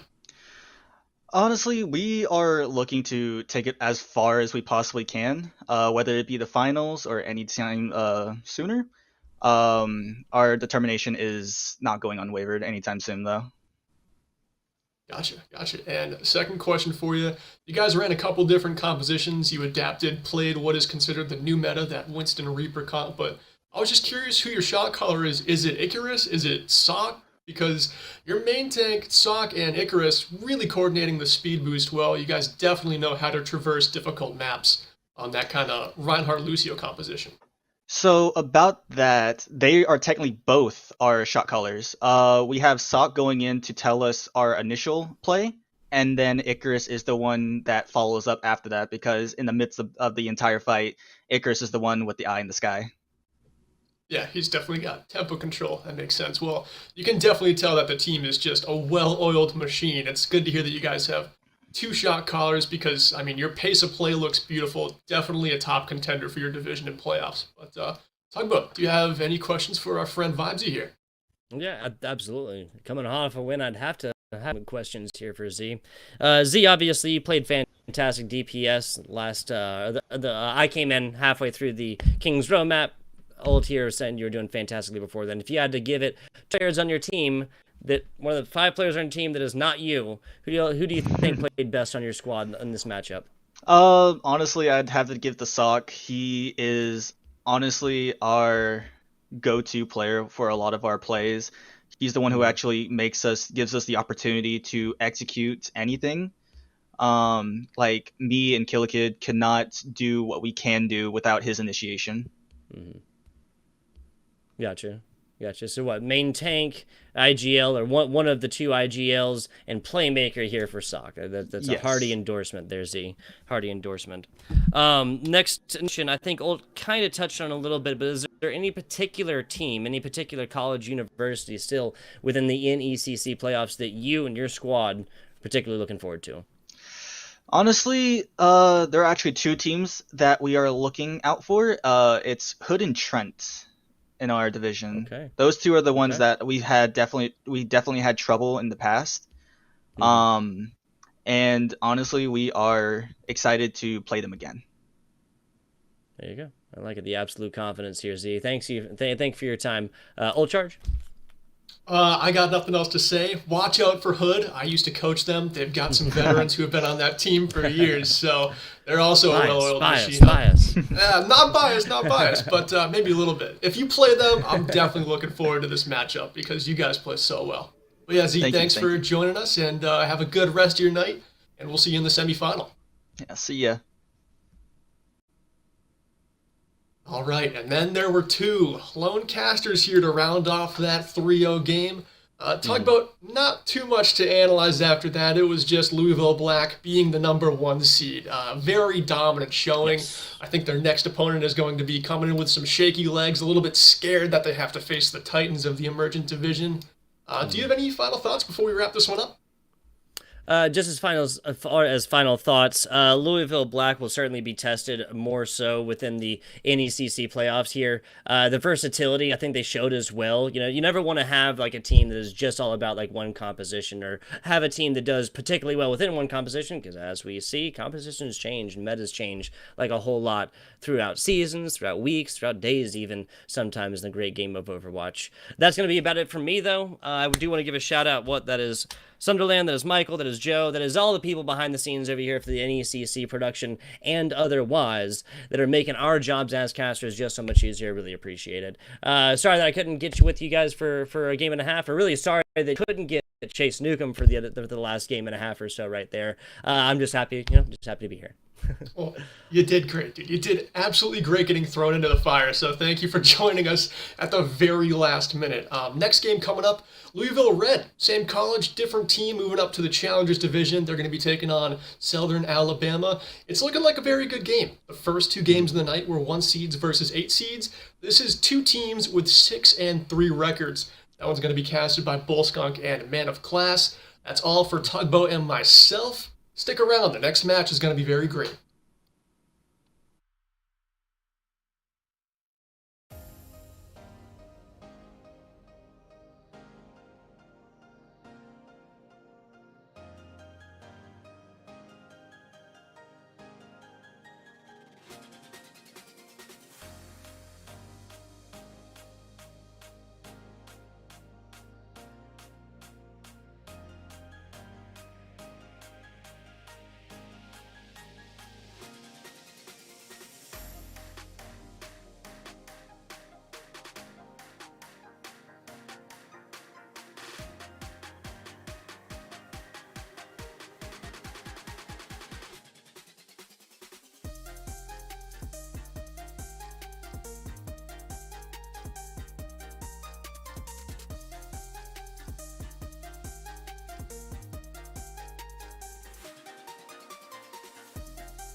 And we have a return for our final game of playoffs. I love playoffs. It's, the pressure is on. Some teams turn to diamond under that pressure. Some get crushed and turn to dust.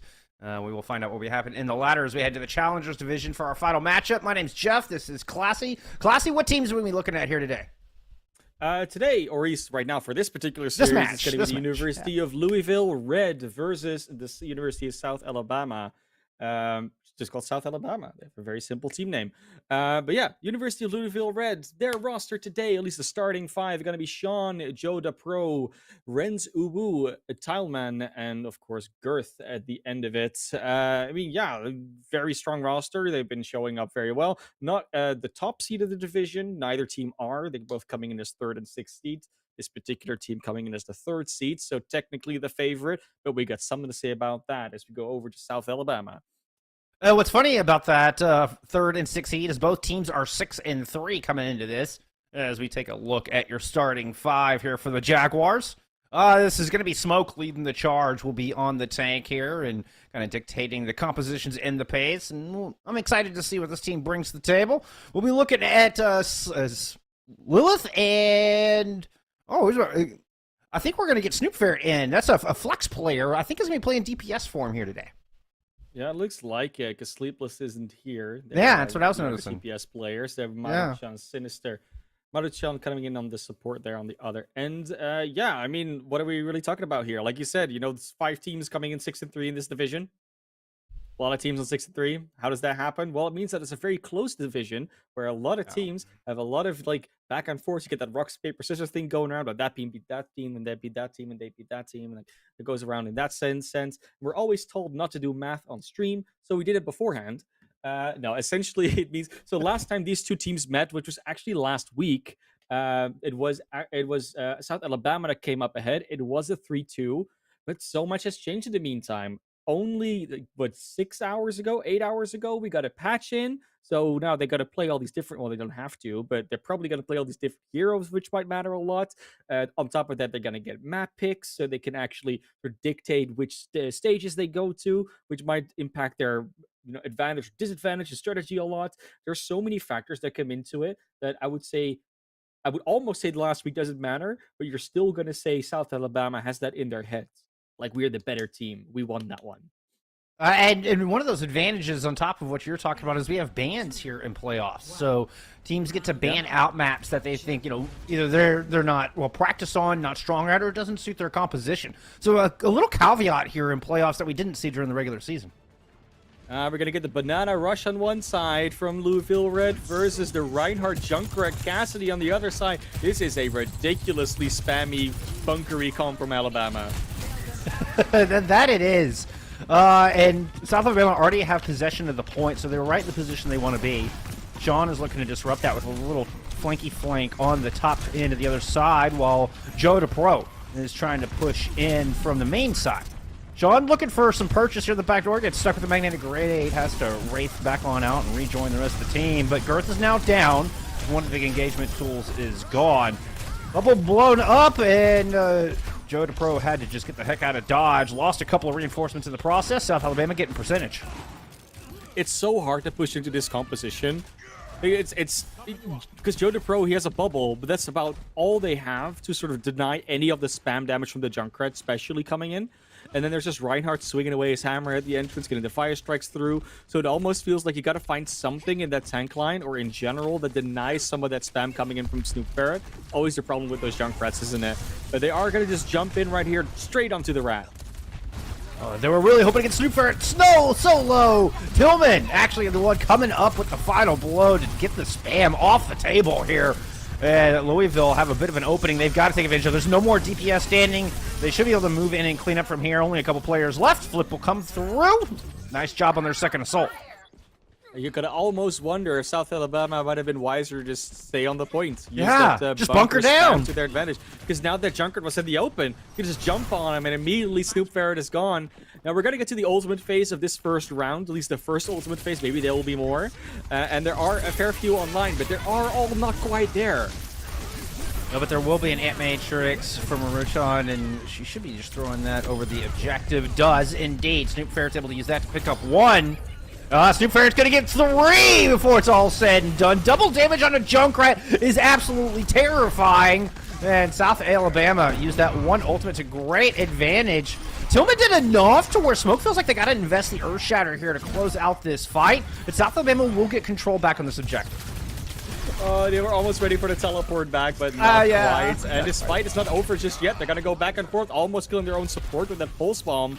But again, it's a trade. This is just a very chaotic fight. It's not even a fight anymore, Bullskunk. It's a skirmish. That's what we call these. But it looks like the dust has settled a bit. Maybe the snow. I don't know. There's actually dust on this map at this stage. I'd imagine it's a combination of dust and snow. I mean, the street looks pretty dusty. That looks like a, you're going to kick up dust in somebody's face. Yeah, very earthy. A lot of sand. That was a pin across the point. Yeah, the Deadeye. Looking for something, not able to find anything. Joe DePro took so much damage, though, that they will get finished off in the end. Tire to guard the door, and nobody's getting close. South Alabama come up with round number 1 here on the poll. See, I like the, what's it called? I like the symmetry that I'm going tonight. I had another series earlier. We ended on a Junkrat there on the control map. I was starting on one here, and it was also a double kill with the tire to finish it off. It's just coming full circle, which means we're going to get another 3-2 series. That's what I'm calling it right now. It's going to happen. Man, we're going down to the wire. Go down to the wire, Jeff. Yeah, but hey, making that call on the first sub-map, huh? but these teams couldn't be more different, though. It's like, true. you see it right here. Snoop Fair is still in that Junkrat. If they're going to stick on that, there's going to be some maps that work out really well. Some maps are going to be a lot harder. We're going to see the adaptation from Joe DePro going off to the Reinhardt, and they might get there faster because they started with the Symmetra, too. So the Junkrat won't have that sort of established, I'm on this spot and spamming at you. No, they're going to actually engage on this now. And that's such a smart move from Louisville Red to take that power play away from Snoop Ferret. Because this Snoop Ferret wants in here. Oh, and Lilith is going to pry that door open. Snoop Ferret trying to work around the outside, battling with Renz there along coast side. And Renz is actually winning that one out. Joe DePro moving in, found one with the hammer. Girth to finish him off, and Louisville Red win first fight this time. Louisville Red coming out on top, and it's going to be harder and harder to push in here with that Junkrat, especially because it's an open range. You really have to find a way to get that Junkrat a bit closer, otherwise those nades will just be flying through the air, very clearly visible. You step aside, you dodge, you go away. It's almost like a dragon strike. You see it coming from miles apart. That Symmetra. That Symmetra gave such a huge advantage here to Louisville Red, including this Earth Shatter that's going to come out and find three squishies down. Joe DePro swinging that hammer in all directions. Has already cleaved through one. There goes another. Making a double with that final swing. Joe DePro looking pretty darn pro with that hammer right now. Solid work. Team kill, getting their weekly achievements done, even though it's not possible there you in go. custom games, unfortunately. But yeah, they're definitely looking towards turning this one around, and we're gonna see it immediately swap over here as well. Lilith go over to the Pharah, and they're gonna go all the way with these projectiles. I mean, Symmetry used to always be countered by Pharah. That was always the call. Just go Pharah. Don't know if that's easy anymore. Oh, nice catch from Smoke. And it times the cancel just perfectly. Joe DePro ends up in the snow below. Hopefully that was a soft landing there for Joe. That was way too much rhyming there for my liking, but you know, we're just going to move forward. As Smoke finds their second kill of this fight. Pushed way far out, Tillman able to get a sleep. Back on point, South Alabama cleaning up. I do really like the 60% they gain, though. It's a lot of percentage that they just essentially can go into like a one-fight win, especially if they flip it early. A lot of ultimates aligned for both teams, though, especially going to see what we're going to be able to do, what the value of this photon barrier is going to be from Sean. Because that might just deny half the value that South Alabama wants to get out of their ult. Fire over the top. Son doesn't see it coming. And just gets their head blown clean off their shoulders. That is going to force Louisville Red just kind of soft reset and hold at the door. They can't push in. At least they don't want to. Down a player. Buys a little bit of extra time as well for Lilith to get the barrage online. It will be a 5v4 ult fight. But the photon barrier is going to give a very clean engage here to Louisville Red. Nano boost down on the Joe DePro. They throw the hammer down. That one got blocked, but it's still South Alabama on the back foot. It's a pin to try to regain some space and allow Snoop Fair to pick up Tillman out of the back. But Joe DePro has moved in on the front line and muscled down Smoke. They are the only Reinhardt standing on this battlefield right now. Renz with a nice shot will clip the wings of Lilith, and University of Louisville re-grab the point. Louisville 66% and counting. Very evenly matched this map, not as clean cut as Village seemed to be. And the swaps from Louisville really turning out very okay at this moment. South Alabama, though, coming in with this barrage. If that finds some value, this could be over before it starts. Smoke to bio nade. He's sitting on the outside. Barrage over the top, trying to get the Girth. Does manage to track down that Lucio, but Sean finds some revenge for their fallen brethren. He'll nade in the back. He has to be forced out from Tillman, and health bars are still low, particularly on Joe here, looking for something. Counter stun is good. It's gonna be a lot of damage coming in for Joe to Pro, and yeah, they're not gonna survive that onslaught. Overtime has been initiated, and Louisville only have support standing on the objective. That is going to be the flip, though. South Alabama, they buy themselves a lifeline. Well, most crucially, Girth lost the sound barrier in that. They almost got it off, but they got killed mid-air by that Pharah. Now Livin's back on the Tracer, so there will be a sound barrier advantage potentially for Sinister if the fight goes long enough, but they just don't have it. Going to be a Shatter and a Photon barrier, and maybe a Nano Boost coming in, though, for Louisville, so they're still in a good spot. Oh, somehow I missed the audio cue on that. Good catch. That is disastrous for Louisville. And Tillman goes down early. Smoke is able to just muscle through multiple players while Snoop Ferret sits in the back and picks off the rest. That's going to do it for this map. South Alabama taking the ball. They could have really lost the fight before that if that sound barrier went off. It was at such a crucial time where if it went off, that could have probably turned it around. But they just died, unfortunately, mid-cast. It was the name that starts with an A special. I don't like doing it, but it's how it works, you know? I mean, you're gonna get the Junker play the game. It's kind of characterized the start of this map by it. Eventually also helped them win it. So very much good place from Snoop Ferret. Yeah, that's unfortunate. Girth was the first one to go down in that fight as well. Yeah. The sole focus of that barrage coming out. And so even though, you know, in the moment, my eye just saw a trade, but oh my goodness, losing that sound barrier, that was it. It was all downhill from there for the Cardinals. Yeah. It definitely was. And I mean, it's not over just yet, obviously. Like the advantage that we have, of course, now, or at least the advantage that Louisville now has, is that they can actually pick the next map they're going to go to. They lost this once to get the advantage on that. And it's going to be a hybrid map next. And our sources from the future tell us it's probably going to be Kings Row. No, we actually got it confirmed already. Paraiso is going to be banned out. So even if they have to go to another hybrid map, they can't go there. But it's going to be Kings Row next. And I mean, this is a surprise to all of us. I think we've never seen Kings Row be played in this NECC before.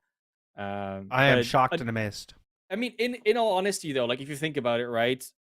If you're Louisville and you just played this match, going to Kings Row feels like the wrong play, if I'm thinking about it. Perhaps. If you've just run into the Junkrat Hell, going to one of the more enclosed and the close-spaced maps in the game might not be the best idea. That being said, it's also the most comfortable. Maybe they have a particularly good strat on it. If you're going to have the Reinhardt off, might as well do it there. But it's still a curious one to go to. I mean, Joda Pro did have a pretty strong Reinhardt. I liked what they were bringing to the table. Really I mean, good Earth Shatter, a lot, good aggression. So it's maybe they're banking on that. We'll see what their plan is because they're going to have to deal with the spam. Eventually, they do. Yeah. Yeah. And we know South Alabama like their spam. They went to a Pharah Junkrat combo at one point there on Nepal towards the end before making the swap over to the Sojourn. But we did see double spam there for one of those team fights, and both of those characters, both those heroes, are very viable on Kings.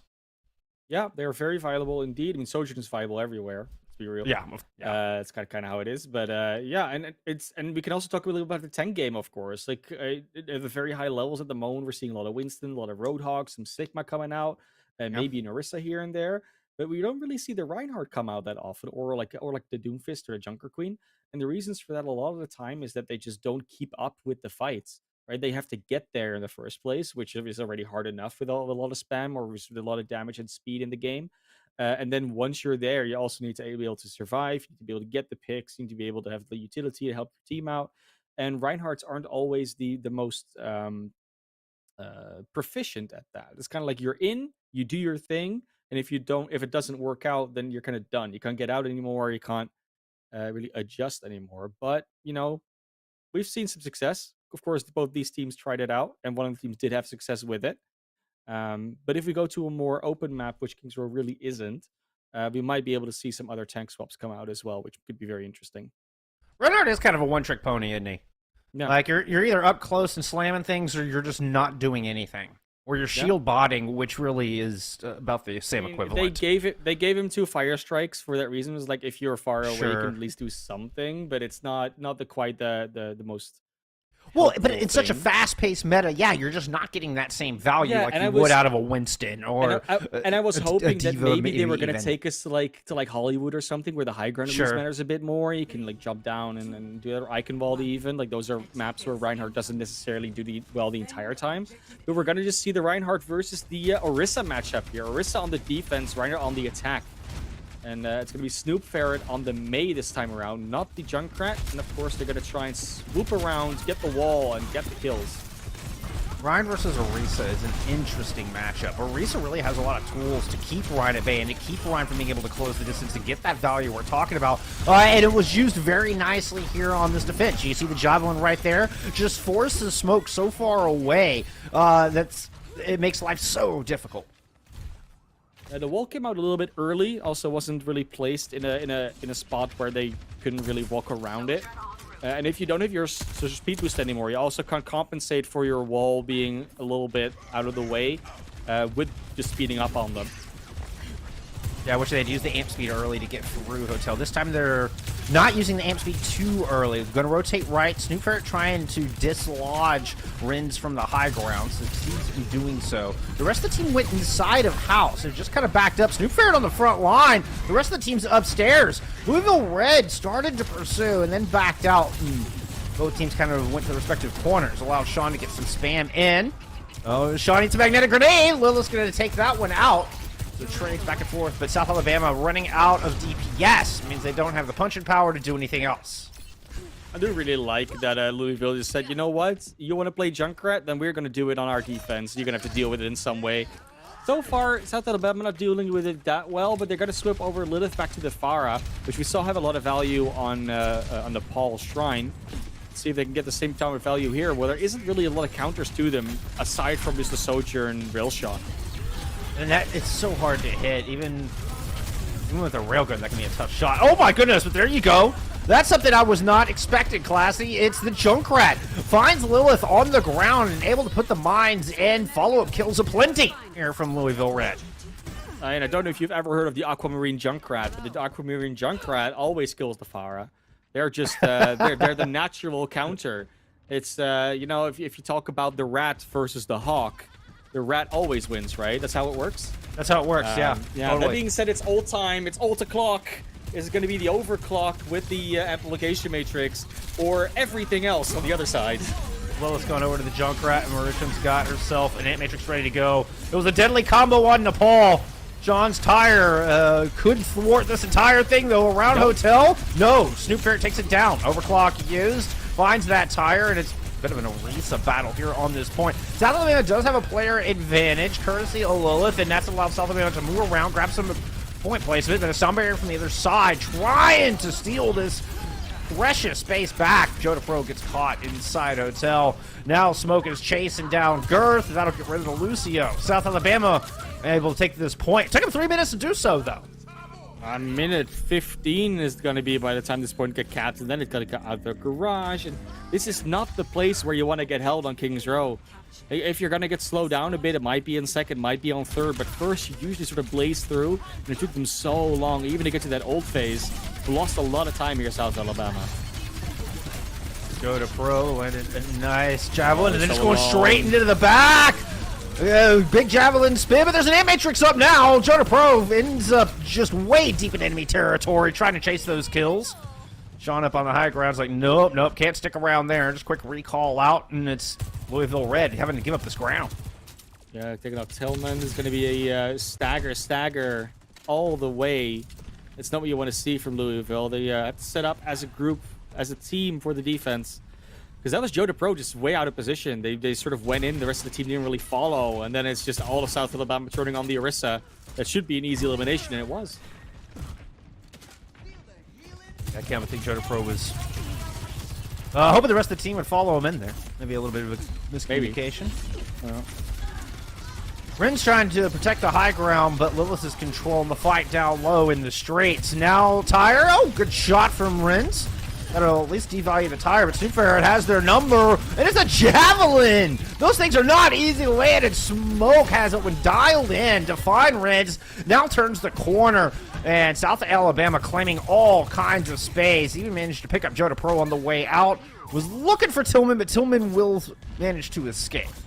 What are you talking about, defense? We just want to attack South Alabama, and they get to only about a minute and a half, not even a minute, basically, they took for that entire push in streets. 3 minutes for last, and you want all the time you need here. This is one of the harder points in the game to capture. South Alabama is gearing up to just that with the overclock of Snoopferret. Snoopferret with a wide kick there was looking for it, but it's going to be a rush coming out from the defense. Countered by a sound barrier, but here comes the Terror Surge. Holding on to that one for a while. Immortality Field comes up. Oh, man, I can't help but feel Joda Pro outstayed their welcome on that one. Stood there for so long. It just took so much damage, class. They were a punching bag. I mean, that was both teams took a lot. absurd. It was almost going in the way of the University of Louisville Red, but unfortunately, after the separation of Smoke, who they did actually eliminate, there wasn't a whole lot of South Alabama left they could eliminate. And now they're going to be able to come back into this to South Alabama with a bunch of ultimates very close. It'll be the battle of the overclocks to start things off. A bit of a duel, and Louisville desperately need this opening pick. But Rins is being just held down, has no room to peek. Lilith is low on the high ground, as is Snoopferret is low in the back. Snoopferret trying to get out of there and gets the kill on the Rins on the way out. Lilith is going to pop the Tyre with popping that Tyre with less than 20 health. Looking for targets, find supports. That'll do. Both your supports gone. No heals, no sustain. Left here for Louisville Red. South Alabama will clean this thing up and push this card in. A good amount of time left. Nice interruption onto the high noon. The Deadeye would be the word I was originally looking for. South Alabama still as Smoke is doing such good work here with the Reese. Javelin's been finding kills. Now it's double damage for everybody. Overwhelming amounts of pressure coming out of the Jaguars, and they're going to push this cart home. Cleanup had taken so long, though. I mean, they were on that cart like 2 minutes left. Took 45 seconds to clear everyone off, I guess. It's still a good defensive attempt there for Louisville. Of course, it didn't actually hold properly, like in the end. But a minute 12, it could have been a lot worse. I mean, it was a real good defense on point A. Yeah, that's how they're still on 1 minute 12 only, because the defense was so good. After that, it was kind of a roll, South Alabama, fortunately for Louisville. But Louisville definitely setting themselves up to potentially beat the time. 112 is definitely not unbeatable. Their defensive strat was pretty good. It actually did force South Alabama to adapt a lot, but after that got capped, they couldn't really find the next adaptation or the next fight to come back into it. And a lot of that had to do with the fact that South Alabama just doesn't want to stop pressing W. So where Louisville sets up this defense, they are trying to make a move on someone like Smoke, maybe on Snoopferret. Like they pick a target that they want to separate, they want to take out, and they actually did that, especially on third. You saw Smoke being sort of cordoned off near the pits, like near that hole you can fall into. And they were able to take out the Orisa, but in the meantime, Lilith and Snoopferret just say, no, but we are going to go forward as well and go into your back line and eliminate everything there while you're trying to kill one Orisa. So it's that they have to find a way in which they can all actually make that forward move without getting picked off in the back. And that's all going to come down to how well either Joda Pro or the DPS are able to peel for that back line and deal with Lilith and Snoopferret as a team. Sean going on to the far now. Here is Louisville Cardinals go on to the attack. Sean will at least have a good aerial perspective and can help keep an eye on the supports. There's some rockets down to help peel.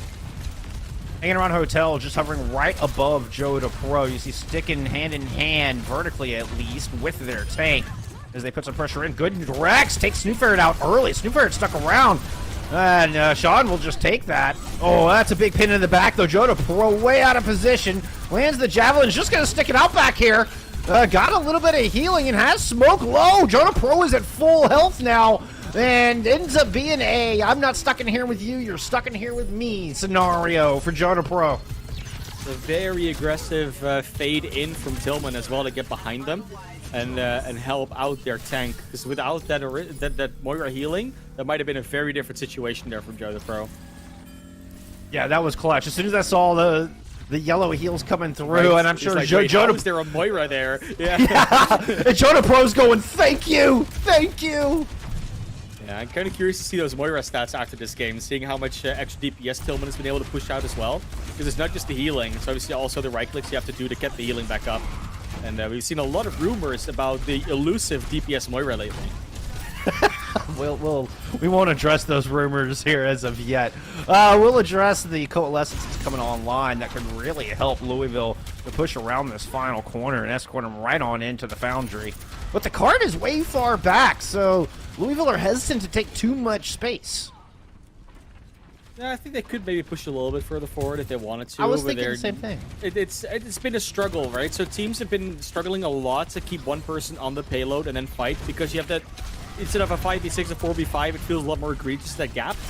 Girth does go down early to the hit scan of Lilith. No. They have been able to go over to the Cassidy. Now we do have the Coalescence out, so that is a lot of pressure they're putting back on it. Might not even be missing their Mercy for now. The ground troops certainly are, but Sean is! As Lilith is going to find that kill as well. There's a flank coming in from behind. Snoop Ferret's back behind him. Shatter! Oh, it landed! Alright, the sound cue was a little ahead of it, so I thought Smoke got javelined out of it for a second. Nah, Shatter's good. Smoke on top of things. Yeah, they're able to hold on that defense, and they needed to. You know, you have 1 minute off on your clock, but still, if that card goes straight over to C, then there's a lot of time on that bank that you have to hold for. So you'd rather have 1 or 2 fights here, and maybe if they kept second, a couple of fights in the Foundry. Good shots. Woo. Lilith really coming alive here. Absolutely. Lilith dialed in as they get their 3rd kill in a row. Oh, Maruchan is the one able to take down the far. Can't underestimate that Baptiste either when it comes to that hit scan. A lot of tools here for South Alabama, and they're able to force Louisville all the way back into the spawn. You're talking about technically a triple hit scan that they're playing against right now with a Girth and Sean Fire Mercy combo. It's a lot to deal with. It's a lot to try and dip and dodge and duck and dive, and at the moment, it's a barrage that goes into his side door that gets nothing. Oh, it's John a little disappointed in that one. That was a cool use of Terror Surge, though. They pulled everybody in, and then the rockets from Sean did just twice as much value as they normally did. What a neat combo coming out of Louisville, and it's working like a charm. It's very reminiscent of combos with Graviton Surge in that sense, right? Where you pull Yeah. a bunch of people close together.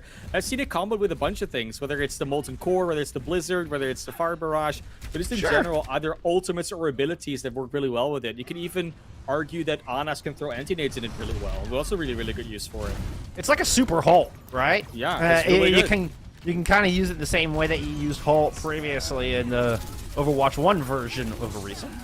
Now we're going to get a Speeding Deadeye coming out as Snoop Ferret somehow manages to find Renz. I didn't see Snoop Ferret on the screen. Shatter, nicely done. Smoke, very low though. Both Joe DePro and Smoke fighting for their lives right now and kind of backing up. I say that. I mean, Smoke is still just getting aggressive. What faith in their supports. Smoke is below 100 health, still swinging, throwing fire strikes, keeping the pressure on Louisville right now, not giving up any space. 2 minutes to go for Louisville to try and equalize this series, and at the moment they're halted just 1 fight distance away from that point B. Not impossible to get there, especially when you can overpower them with speed, because other than the speed boost, there's nothing on South Alabama that can really hold them off if they try to continue rush. Tillman is really the linchpin to make this entire attack work. Oh, As I say that, it's the Ant Matrix. Another beautifully timed Ant Matrix from Maruchan. That's the 3rd one she's had that's just been super high value fight, winning with only 1 ultimate. At least they didn't already invest in the rush, and then afterwards the amplification matrix comes out. Fair. So that same win condition still exists. Because that would have been really devastating if they used the rush and then the amp matrix come out and just completely deletes them. See if they can get opportunity to use it this time as it's a big hit into the back. Duplicate out from Snoop Ferret, and so there's 2. Oh no, Sean gets javelin in. The rush is out, but Snoop Ferret is out here in front. Has the Terror Surge now. Everybody backing out of that one as they just try to ignore Snowfairy and move into the front line. But I feel like Louisville are finding themselves a bit surrounded at the moment. Finally, they're able to start finding some kills as a very low Snowfairy gets topped off. Deadeye coming out of Lilith to put a little pause in this action. After that is used. So far. Obviously, they're getting it. They're getting it right. They're gonna get the point here. Yeah. That is gonna happen.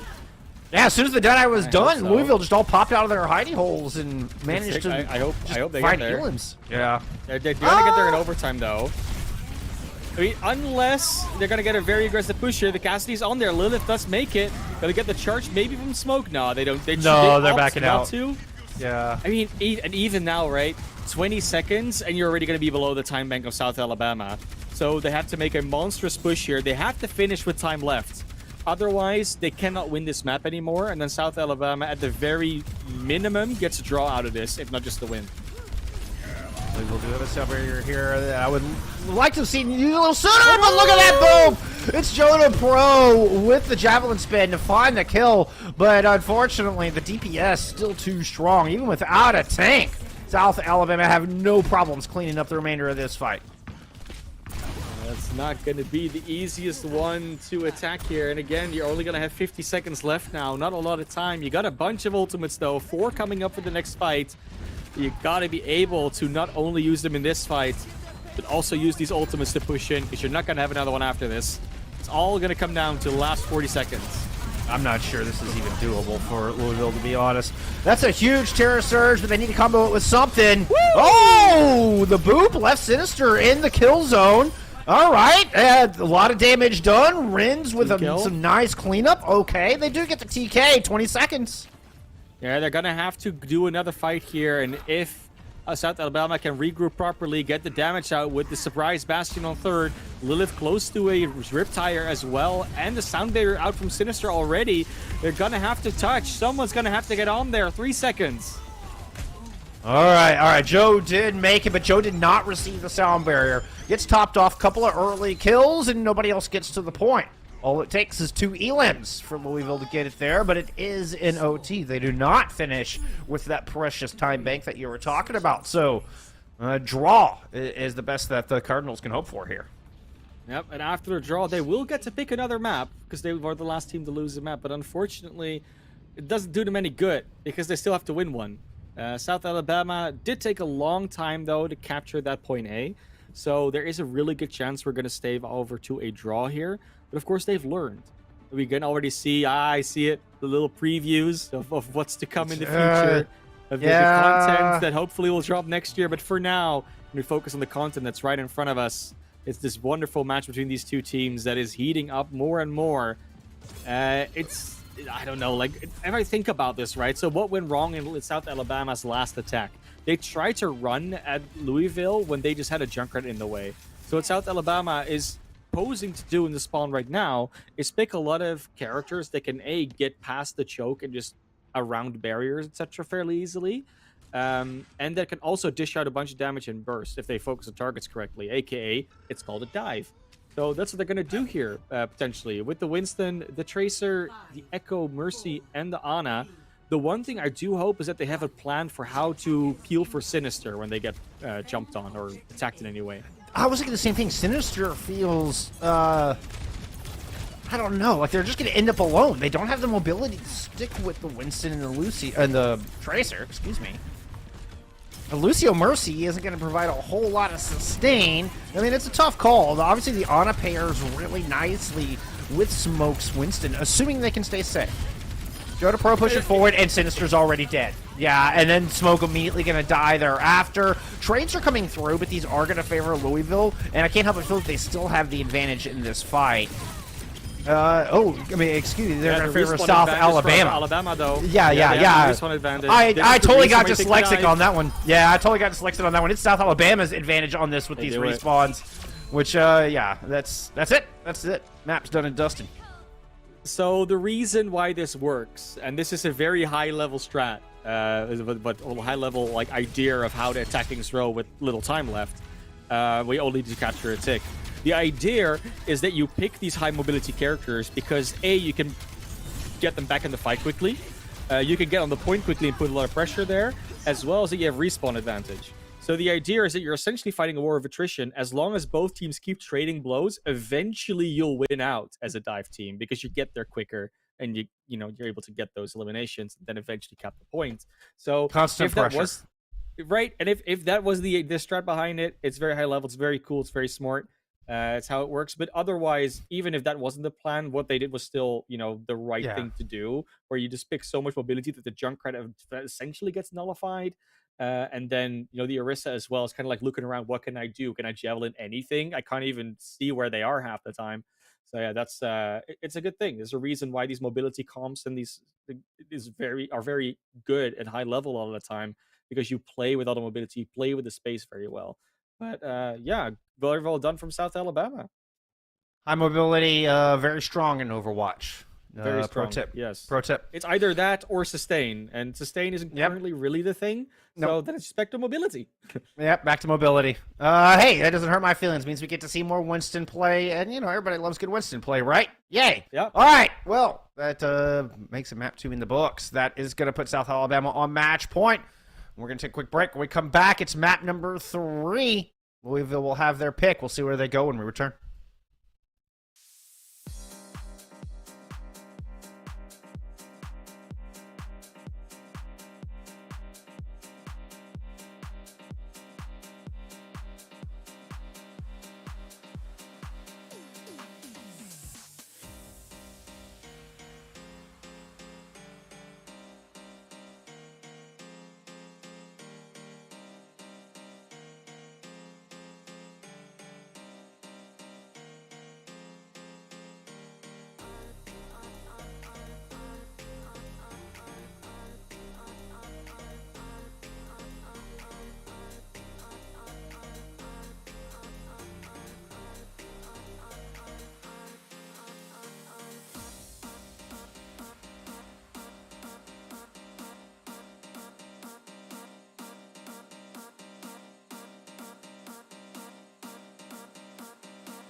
Well, after losing the Rhine matchup on Nepal, Louisville Red decided to go to Kings Row and see if they could challenge South Alabama in the home of the German Crusader. Well, not home as in where he's from, but home is where he's played the most. Guess what? That one was an L as well, classy. So now Louisville Red standing on the better match point, but they do have map pick. They had it for Kings Row too. So what's going to change this time? Well, Valid. This time they're going to Escort, and honestly, the Escort maps that just exist in Overwatch as a whole are in general not the most favorable to Reinhardt compositions, just because of the open space, a lot of high grounds usually. So it should be much easier to play something that isn't Reinhardt on any of these maps. However, it's Circuit Royale, and teams like to play shields there because then they don't get sniped. So we might still see a lot of Reinhardt. But we'll see. It's all the teams in the end, and we can't really predict what they're gonna do. But they do like to. They haven't really liked to play a lot of hit scan aside from the Cassidy. So we'll see if that changes here. Yeah, I mean, we've been in some pretty close quarters maps, though, where the Cassidy has a more optimal range. So I'm not exactly sure, I mean, maybe a Widowmaker is in either of our team's hero pools. Not sure at this point. I will say, kind of circling back to the tank conversation, that, the Sigma, clearly very popular on Circuit Royale. We've seen a lot of Sigma throughout the entirety of Overwatch 2 so far, likes to rear his head here. Even when not particularly meta, will still pop up from time to time on Circuit. And I think Circuit would take Ryan, at least on paper, in this scenario. So, maybe we get the Sigma matchup. Maybe this is where Joda Pros are able to take the edge over the competition. Maybe this is where it happens. Maybe this is finally where they find the answer. The lock to the key that is the defense or the offense, or the key to lock rather from South Alabama. It's Louisville has been struggling a bit. I mean, they've been very close maps still. Like there has been a lot of back and forth, and it's not a clear cut Alabama just wins. But it does seem like Alabama has this like slight edge where they like figure something out. Like whether it's a hero swap or a composition swap or just a little bit of plan of attack, an attack angle in some places as well. That seems to put them just over the edge. And as we go to Circuit Royale, which can be a very tricky map to actually finish in the first place, we might be seeing more of those like small decisions that have a very big impact from South Alabama.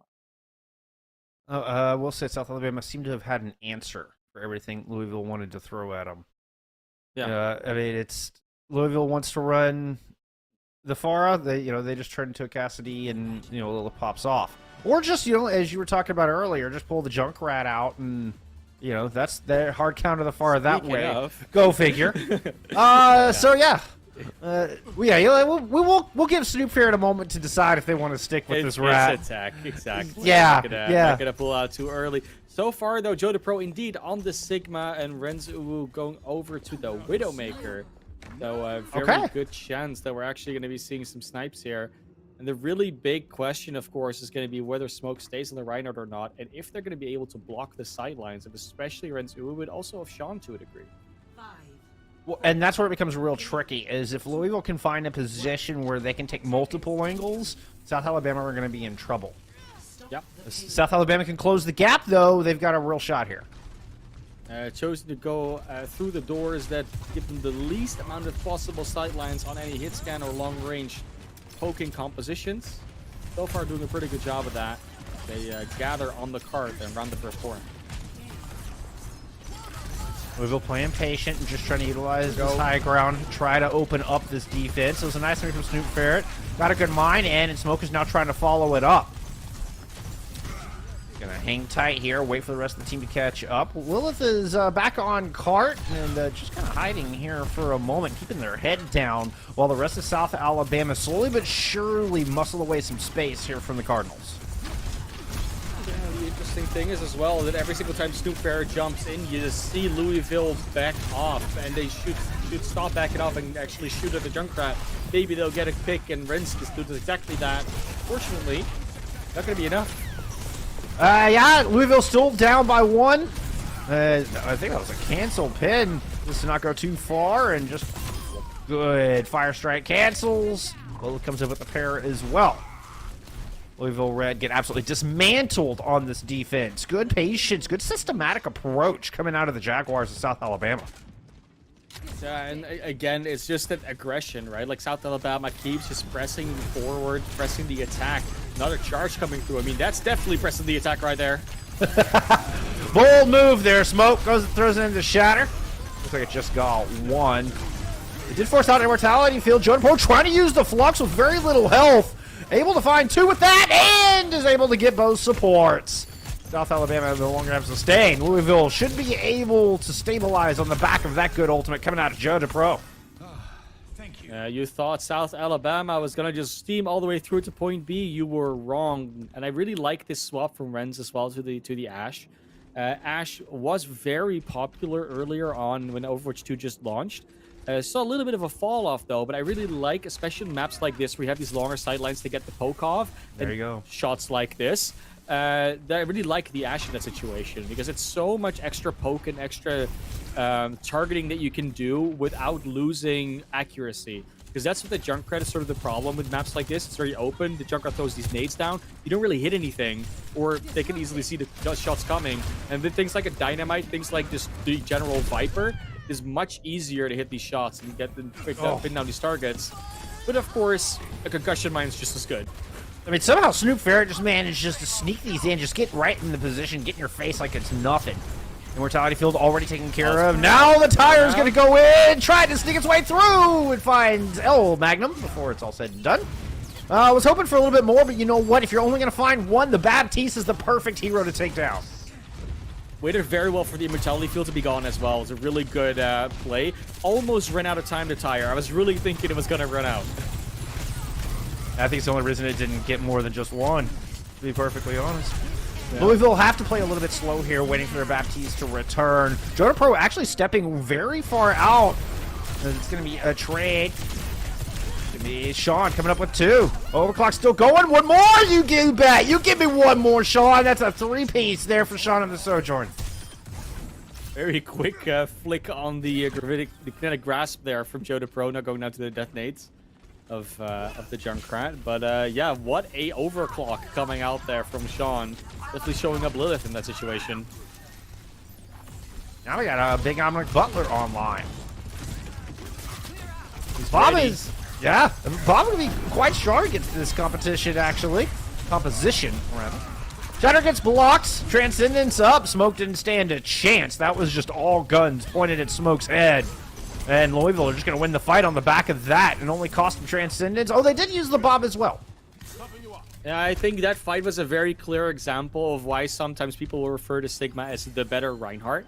Because you will still have that shield, which is deployable, but you will also be able to do something while your shield is up, which is more than just throw a fire strike every now and then. Yoda Pro immediately getting another elimination with that Sigma, gets Maruchan out of there, and that is going to be the attack of the Reinhardt going at you, but Smoke, you can only swing when your shield isn't up, and unfortunately Yoda Pro doesn't have that issue. You just take out one after the other with the Hyperspheres. Tillman coming in with a nice kill on the Sinister, having some fun on the Zenyatta. Yeah, I like it.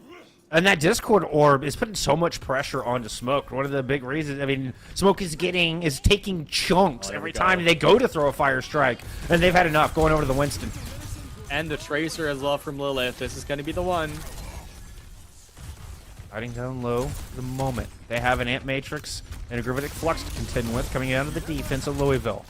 Smoke going up to the high ground takes a lot of damage. Bubble even just fell down below, but they do drop down and get popped off. Both DPS ults up the ready, and South of them are going to come up the stairs. It's going to be the tire from Snoop Fair, but here comes the Gravitic Flux from the defense. Tire going into the back, Smoke falls up front, but Rins falls as well. Trade favoring the defense on this one. Nice shots go down, Tillman falls, Willis is penetrated through into your back line. Maruchan has fallen, so sustain lacking here for South Alabama, and they don't want to pursue this attack anymore. They're trying to back up and find safe haven. Guess who's still alive, though? It's the Junkrat. You gotta be careful, Joda Pro. Gonna be 30 seconds, though, before this map potentially goes a very wrong way for South Alabama. They gotta find a way to get to that second checkpoint. It's getting really arduous for them to get through. And the hardest time they have is getting up the stairs, because there's just so much in their way. Maruchan has been spectacular with these amplification matrices.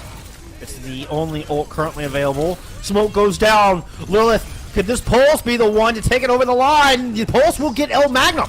It's a good kill, but both Majesties are out from both teams. Double damage all around. Transcendence from the defense. Joda Pro caught in a trap momentarily, held in place, but they're still putting damage in spades upon South Alabama. Following the Discord around Joda Pro, picking up one kill after another. This cart's not going anywhere. If Louisville's going to make a comeback, this defense is a good start to it. And it really felt like South Alabama had to use too many resources to get to the Carter on that high ground in the first place. Every single time you see like a concussion mine to jump up there, or the Winston jumping, or the Rhine charging, or anything like that, they have to use too many resources to get into a range where they can properly fight.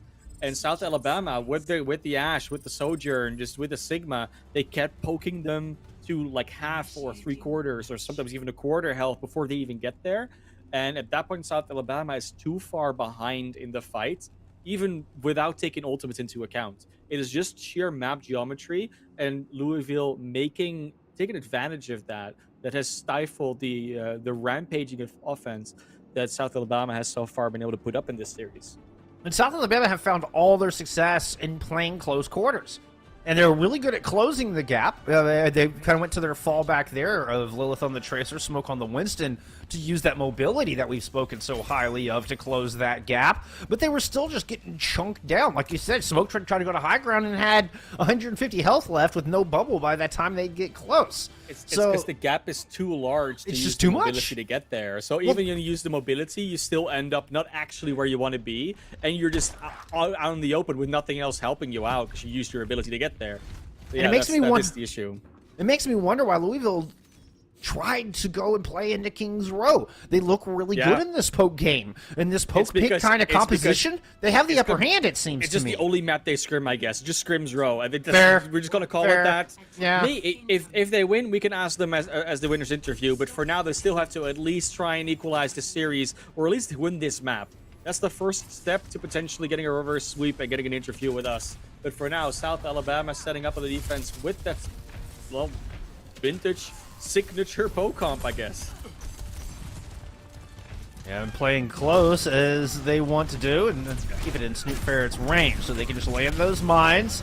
South Alabama are in this little sweet spot, then their goal. They find the picks first, and it's easy pickings. Not a single kill for Louisville on that attack. As soon as Louisville's able to get past this corner, they're gonna have a much easier time, but they have to find a way to get past there first, and they think that Bastion might be the answer, and it could very well be. And if they're just chunking a lot of damage at you, chunk a lot of damage back. That's exactly how that works. I don't know about going to that small room against a Junkrat and a Cassidy, though. That doesn't look like a good plan, Rins. But hey, maybe you can force them out a little bit. Discord Orb onto Smoke as they go diving in deep. But it's enough to buy room for a Snoop Ferret to get those mines down. And Lilith is able to click El Magnum in the distance, turn around, take care of Rins, who somehow ended up behind him. Not sure exactly how they got there, but I know how they got out of there. It's a one-way trip back to spawn. That's how. And you can just see the difference as well in ult charge. Like, the supports also haven't been able to charge up much because, quite honestly, every time Louisville does take damage, it's all in chunks and they're instantly eliminated. So even the supports don't really get the chance to build up their ults that quickly. And on the other side of the board, South Alabama coming up on 3, maybe 4, 5 here before Louisville are going to get much. Oh, the threats of the tire. And there's nothing to stop it this time. There's no immortality fields. Where's Snoop Ferret going to send it? Just down the mid lane, and it won't get anybody. That was a bit too telegraphed. It was the Hyperspheres from Joda Pro that did the majority of the damage, but it's not often you see a Moira get the kill on a Junkrat tire. Got the little final tickle there to deflate that tire. Smoke is in deep inside that left room to get that kill onto Rins. But there's a Gravitic Flux online here. Rins is going to get res. 5 players standing, and 4 of the defense just get slammed into the ground. Immortality Field already out. Sound Barrier now there, but it only finds 3. The DPS are gone. The Sound Barrier is just going to fall away. Smoke can't get out of there. The Lucio is long bailed, and Smoke just had to die on cart. It's going to be finally some advance from Louisville, but they still are not even close to that first checkpoint. South Alabama going to have a very good chance to defend this once again, and they have ultimates to boot as well. Both teams do, in fact. Sean's going to be really careful because Liv has been super accurate. That is no joke. Who's been on a tear and now has sights turned to the sky. Got a couple of dinks down into Sean, but so far the healing is good. Rins finishes off Lilith. No more worry for Sean, so they're able to throw the barrage in. An overwhelming amount of damage will come through and just flatten South Alabama. Louisville Red will escort this cart on in. It was an expensive fight for him. It cost him 3 ultimates, but they get the job done.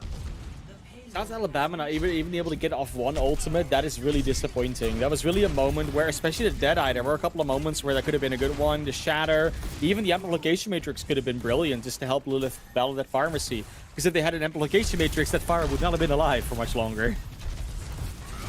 Well, I guess the flip side of that coin is they do have him here. Yeah, now they do, of course. Snoop Ferret's already super low, though. All right, they're going to find some heals as this Deadeye is finally channeled. There's a skull, there's a shatter. The shatter is monstrous. What an earth-breaking ultimate coming out of smoke. Flattened Sean immediately, still putting pressure down. Good heals coming out as the Guardian was popped. The ultimate out of Magnum, keeping everybody topped off for now. This is going to throw Joe DePro off the side. Bye. Yep. We know Smoke is on point with that cancel. They've been practicing that one a little bit. Good one as well. I mean, it was a really good Deadeye and Shatter combo because there was 2 options. Either the Deadeye gets the Sigma or it gets the shield, so the Shatter will always land because there's nothing to block it. So it was a very good coordination between the 2, just speeding it forward as well because they got the speed advantage. Very well thought out play from South Alabama and a simple but super effective combo. Now they're using their 1 ultimate to try to see if they can extend this time. 146 on the clock, and New Ferret's going to get taken out of the sky early. Sean was super low, and there's no mercy there to heal him up, so Sean had to just fall back. Does have a barrage ready to go and is circled around up to the high ground at this point. Taking a lot of damage, drops back down. Meanwhile, Judd Pro looking for somewhere to drop this Gravitic Flux. Throwing in a lot. Rock is blocked. It's going to be the Barrage Flux combo. Lilith will take care of Sean. Health bars were low, and Sinister has to drop the Celebrator to try to keep him alive, but South Alabama are quick to use those shields to find the kills necessary to end this fight. Joe DePro, not going to make it out of there. There's no way, no how. Big stagger coming out from South Alabama. Both teams having such a struggle to get up those stairs, up that curvy road, and actually get to a place where they can fight the enemy team. They're going to switch Joe DePro over to the Reinhardt, going back to the matchup that they've been losing in the past 2 maps. And Snoop Ferret ready with the duplicates as well. Ren's Ooh is going to have to have a huge overclock. And, of course, the rush is ready too. Yeah, the rush is the one I'm looking at. Good block from Joe DePro. Snoop Ferret's going to dupe, and that's going to be another Reinhardt in the battlefield. 3 of them in all. Renz is able to get Lilith with that overclock. So far, still going, but only has 19 health to work with. They get smoked, too. Now is able to take Snoop Ferret out of their duplicate form and chasing them back towards the spawn. Renz gets topped up in the meantime. Has a Snoop Ferret in their sights. A little dance around the tent here. Trying to figure out which way they go. Trying to not let them escape, but they're not able to lock them down. One fight they gotta take in order to stop this payload from reaching the golden box of victory. It almost touches. Oh, they get the contest just in time. That's half a meter, but there's a shatter from Joe DePro going to the back. Lilith falls. And it's giving me a counter stun to keep Smoke off the cart. University of Louisville Red will take their first map of the series as they're able to win it out here on Circuit Royale. It's the first of 3 needed for them to pull this series back, though. Oh, it's going to be a very, very, very interesting thing to see because now, because they lost their own map pick in Kings Row, they don't get to pick the next map now because they won this one, and it's match point still for South Alabama. And that's like the issue that you have when you lose your map pick, when you lose that Kings Row map, you're always on the back foot fighting from behind because even if you now equalize the series, you get another map pick against you. And it's just very jarring because you can always have that advantage if you are South Alabama. That being said, it's going to be push next. Only 3 maps in that. So you weren't going to get much of a choice anyways. And at least you get to ban which one you don't want to play. So that might be should be a tiny bit of an advantage and a consolidation for Louisville. A little bit. I mean, I think this is a pretty clear-cut answer. We've seen South Alabama Their identity is laid out plainly for the entire world. They like brawl. They like playing up close. They like being in your face. And there's really only one push map that fits that description. Lo and behold, it's not as Piranha, as that one gets banned out. But I'm not sure that would have been the one I would have banned. I'm just guessing here. Oh, it is actually not going to be the one I thought it was going to be. I was gonna say you had that whole speech. I had already seen the map pick. I was like, I don't know what you're talking about because that's not where they're going. But well, see now, not Colosseo. Now my story is they're breaking expectations because I completely expected Colosseo classy. Everyone expected Colosseo, but they're taking it to New Queen Streets. They're doing it. I don't know. I like it's an interesting pick. Like New Queen Street for a lot of teams still feels like the comfort pick because a lot of teams have not wanted to play Colosseo. Esperanza is very new. A lot of teams are also like kind of struggling with that one. But I like the. I mean, I don't mind the pick on New Queen Street with the weird flanks you can do there, with the Junkrat just being in your face all the time. I think the W style from South Alabama will still work really well here. And it's really going to be. It's still really up to Louisville to show that they can sort of stand toe to toe or find a solution to this. Because as much as they just won Circuit Royale, it was still by the skin of their teeth. Like it was not close. It was not like a clear cut. Oh, they figured it out at all. And if anything, the map geometry really helped them out. So now that map geometry advantage is kind of gone, are you going to be able to win another map that you didn't pick? Louisville did slightly better around the hairpin turn than South Alabama. Like that was the difference maker. And better use of long range. You know, the Ash worked well for him on defense there. I don't know about the Ash on New Queen Street. There's just so many flank angles. It's easy. It's easy to get in and close a gap, but but it also means you can potentially go on a very long range flank and use like a sniper. Like it's, I know. Yeah, took the words right out of my mouth. I'm thinking here with the quick play mind. I'm like, oh, I'll just pick Widow and go on the far flank, and they'll never see you coming. And you get like 2 or 3 picks, but yeah, that doesn't really work in these team environments all that often. So we'll see whether or not they're going to be able to pull anything like that off. At the moment, I'm still feeling South Alabama has a pretty good shot at just taking the 3-1 here. But Louisville could surprise us. I mean, they still have to. I think the main thing that they have to figure out is how to deny smoke consistently. Because as much as we talk about the Junkrat, as much as we talk about like the DPS doing well, like Lilith as well, there is just this aggression that Smoke is able to push out without being punished too hard for it. And I think when you can see them coming from longer away, we can play this Orisa style that Joda Pros is currently queuing up, or actually already out of the spawn with. They might be able to have a better shot at that, as Smoke already throws down 2 fire strikes for very little value. Snoop Ferret going over to the May, so that's something new. Not just for today, but for like the last 3 weeks of Overwatch. Yep.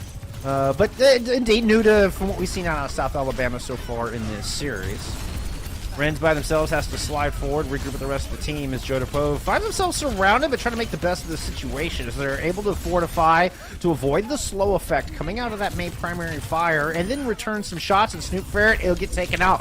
Jodapro has all the tools they needed to survive the May, and it's going to be University of Louisville able to get TS1 on the road. And I like this sort of creating chaos style that Louisville's employing right now.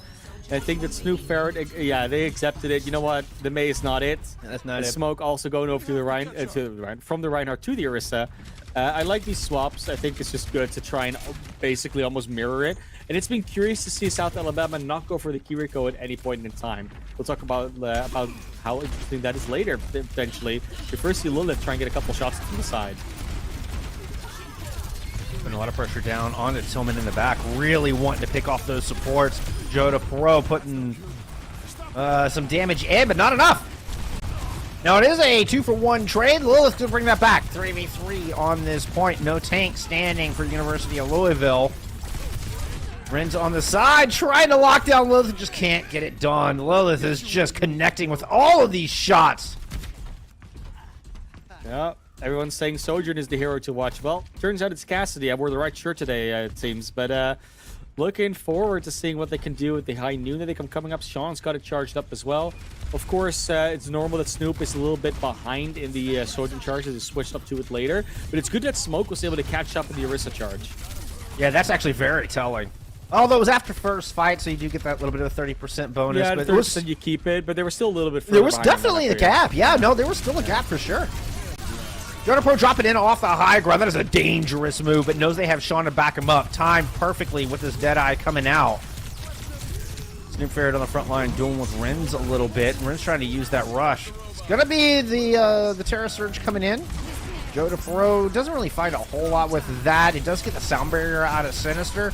But Snoop Ferret responding with an overclock. In fact, it's dueling overclocks. So Snoop Ferret finds 2 with theirs before Renz is able to put him in the dirt. Renz does get another one after that, though. Hang on a minute. This one's going down to the wire. It's such a back and forth. Now you got the supports versus Talman and Sean going off there. And there's the Kiriko with the kunai. Gonna get one, gonna get another. Get him, Tillman. Nope, that's gonna be Renz that picks it up. But that was a very risky play from Sean in that fight. They went for the Deadeye on a very wide flank, even though the team was fighting very far away. The fact that they don't get any value out of that Deadeye, and South Alabama is not able to capitalize on that 4v5 quick enough, that really saves them there. I think they were looking for the Deadeye Terra Surge combo to try to work. Maybe. Hey, at the end of the day, it's still in Louisville's favor. Smoke able to contest here before the cap came through. Second dot is not lit up. Sound barrier out from University of Louisville, though, is going to muscle them forward. Go to Pro, slightly misses on that javelin. It's a tough one to hit. No shame in that. You know, he's not missing his Renz and Sean. They're able to land those shots and continue pushing the spot forward. Yeah, checkpoint achieved. Now they're going to get the barrier as far to that endpoint, maybe all the way to the endpoint as possible. They get a late kill into Maruchan, which is not the one you want to have to go down. You're Baptiste with the only ultimate online at the moment. It does seem like the ult cycling that's going on in Louisville is a bit more efficient than in South Alabama. They keep using these ultimates, not finding anything, and then sort of over-committing with more. And Louisville's able to cycle through them a little bit more methodically. You know, I can't say I've seen a Fox Noon yet in competitive play. The extra speed on the Cassidy could be useful to get them into a position. I don't know. I could see it. I could see it having a bonus effect. Only if Renz doesn't die first, though. You want to go for the Fox Noon. I wanted to go for the high rush. That was going to be my name for it. You know what? We're not going to get either of them in this fight. Yeah. No, not unfortunately not. It is going to go down. But they still have the ultimates online. The hope is still alive. I'm counting it if it happens still. But a lot of ultimates. Again, you look at the ult charts between the teams, right? So Renz, Uwu, Joe the Pro will have their ultimates pretty close into this fight. Sinister might get a sound barrier. But South Alabama still in a disadvantaged position when it comes to the check marks. It's still a long way to go. Yeah. That's a lot of fights before, I mean, at least 2 fights before they get their own checkpoint and get those forward spawns. John with the Deadeye, I don't know if it was quite a Fox Noon, didn't see where the Kiriko ult ended up, but I did see where that Terra Surge ended up. That's right in the face of South Alabama. Just jumped right in the thick of things. Joe DePro just moving in here without a care in the world and on just a Sunday stroll through the streets of Toronto. That speed advantage that they're having, Louisville really making much more effective use of both their speed boosts and the rush as well. They get a little bit more aggression out of it now, and that seems to be working for them. They're being more proactive, more aggressive, more W pressing versus South Alabama, and that's it's solving sort of all their problems. There's a speed boost in on that one. It does get Tillman. Lands the magnetic onto Girth as well. Beautiful pair of kills out of Lilith. And what backline? I see your supports. Lilith moves in for the assassination with the cowboy. At that point, they can't lose anybody as well. Like, winning that fight so cleanly is such a big difference maker. It is. Also, the bot didn't quite get to the checkpoint marker, so I'm pretty sure that... Oh, they do get forward spawns, actually. They just barely make it. Forward spawns again gone. But now they got to make some distance. They got to win this next fight. Otherwise, they're just not going to get any advantage out of this. Do have some ults to work with. Terra Surge finding Girth, who is 91% to sound barrier. A devastating loss here for Louisville in a very important team fight. Now South Alabama are going to round the corner, and we're about to get into phase 2 of this engagement. Tillman has to teleport out, and it looks like Louisville are just going to back out. They've got to, I mean, there's time for them to move in and contest this objective. Yeah, but they know with the speed boost difference, they can get ganged up on so fast if they play too far forward. Now they're going to come back. Girth has returned to the fray. Got stuck by a magnetic nade as Joe DePro, but they're still going to make the aggressive move. Sound barrier's out, but Sean's already down. Both Cassidys taken out, and it's a 4v4 on this objective. Joda Pro lands that jab on to Snoop Ferret, and they've got to use their cooldown just to back out of here. All of South Alabama being a quick retreat, hoping they can find a pick in the process. Now with their cooldowns back online, it's South Alabama who are trying to surge forward, but it's a terrorist surge right in their face. Immortality Field is forced out, and Smoke gets caught in a bad position. That javelin's going to land on a Maruchan, and they're 1 health in the back. Tillman's going to finish off that kill. And Louisville win this very back and forth, all important fight. You can see that Louisville keeps finding the way or the timings for the retreats and then the waves back. A lot of that has to do with their sound barrier, with their speed boost, and then as well with the Kitsune Rush that came out there, or even with the Terra Surge. So they keep understanding when they need their timings of engagement. It's been quite nice coming out of Louisville. The timing, that is. Oh, so are the shots out of Renz. That was a beautiful one, and a little follow-up on a Lilith. And it's 2 quick ones for Renz. A lot of low health bars in their sights. That's 3 for Renz here on this push. University of Louisville have been in firm control, and now they have their sights set on the back of New Queen Street. They are close to pulling this to map 5.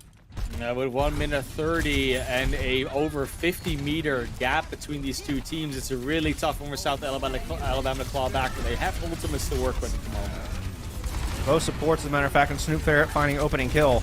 Sean and Renz answer right back, though. No DPS standing. Sean gets taken out, but Renz is still in this fight, though barely. Oh, spoke too soon. Never mind. Renz is gone. South Alabama hanging on by the skin of their teeth. They're right in front of their spawn. With only a minute left, though, and it's so far to push, it's almost inconceivable to think that they're actually going to be able to win this one out. There are unmatched points. This could be it. This could be the thing that sends them to the next round of the playoff bracket. But they got to get this bot so far. Everyone's already respawned. They don't even add the check mark yet to deny their forward spawns. Already taking the next fight. Rich and low early in the fight. Smoke poking, but cannot die. Has to be oh so careful in peeking around these corners, or end up like Maruchan, who's not able to drop their amplification matrix. A disastrous turn, and with only Lucio healing, there's just not enough sustain for South Alabama. They go down in that fight, and this is look on from inconceivable to downright insurmountable. Yep, we gotta go. We're going into 99.99999th percentile of success rate for Louisville for this. Sean already takes down Lilith. This looks to be the end of it, Bull Skunk. I don't think they're gonna be doing anything here. No, the sound barrier comes out just in the nick of time to predict the tower surge. In fact, that was true on both sides. But Joe able to get Maruchan again, and she cannot get that Ant Matrix down. Maruchan, who's been so good this series, has been focused hard by Louisville. And just not able to provide the same value that South Alabama needed that helped South Alabama go 2-0 up in this series. Now the Cardinals have clawed their way back into it. We are even kill. It will be one last control map to decide who moves on and who goes home. I said it after the first round of control. We were gonna go the way, and we went the distance. A 3-2 is in the making as we're gonna go to a last control map to decide it between these two teams. But it seems that Louisville has found a way to stop the never-ending aggression from South Alabama. They've employed the old rubber band technique where, yeah, you know, you push in and we push back a little, and then we smack back on you when we've got the speed boost, when we've got the Kitsune Rush, when we've got the Terra Surge. They're finding their own attack timings and denying South Alabama theirs, and they're doing a very good job of it. Now, on control, that's a little harder to do, so they're still going to have to really work hard for it, especially if they pick the right control map, because, of course, there will be 3 maps that are unplayable, 2 banned, 1 that's already been played. But of the maps that will be left, Lijiang Tower, I think Busan is left, and I think Oasis got banned, so it would be Ilios that's left. So out of Ilios, Oasis, or Busan and Oasis, I don't even know. Busan got banned out. Oh, sorry. Yeah, so then it's Oasis, Ilios, and Lijiang that would be left. Yes. And then we get 1 ban out of those. So out of those, there's obviously better and worse choices. We're going to see what choice that is, though. We're going to take a very quick break before map 5. Give them a proper time to think about it. When we come back, we have the conclusion to this thrilling series.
Well, Classy, you called it after our very first sub-map. You threw out the bold pred that this one was going to map 5, looked at these two teams and said these two are tightly contested, both 6-3 to finish out the regular season.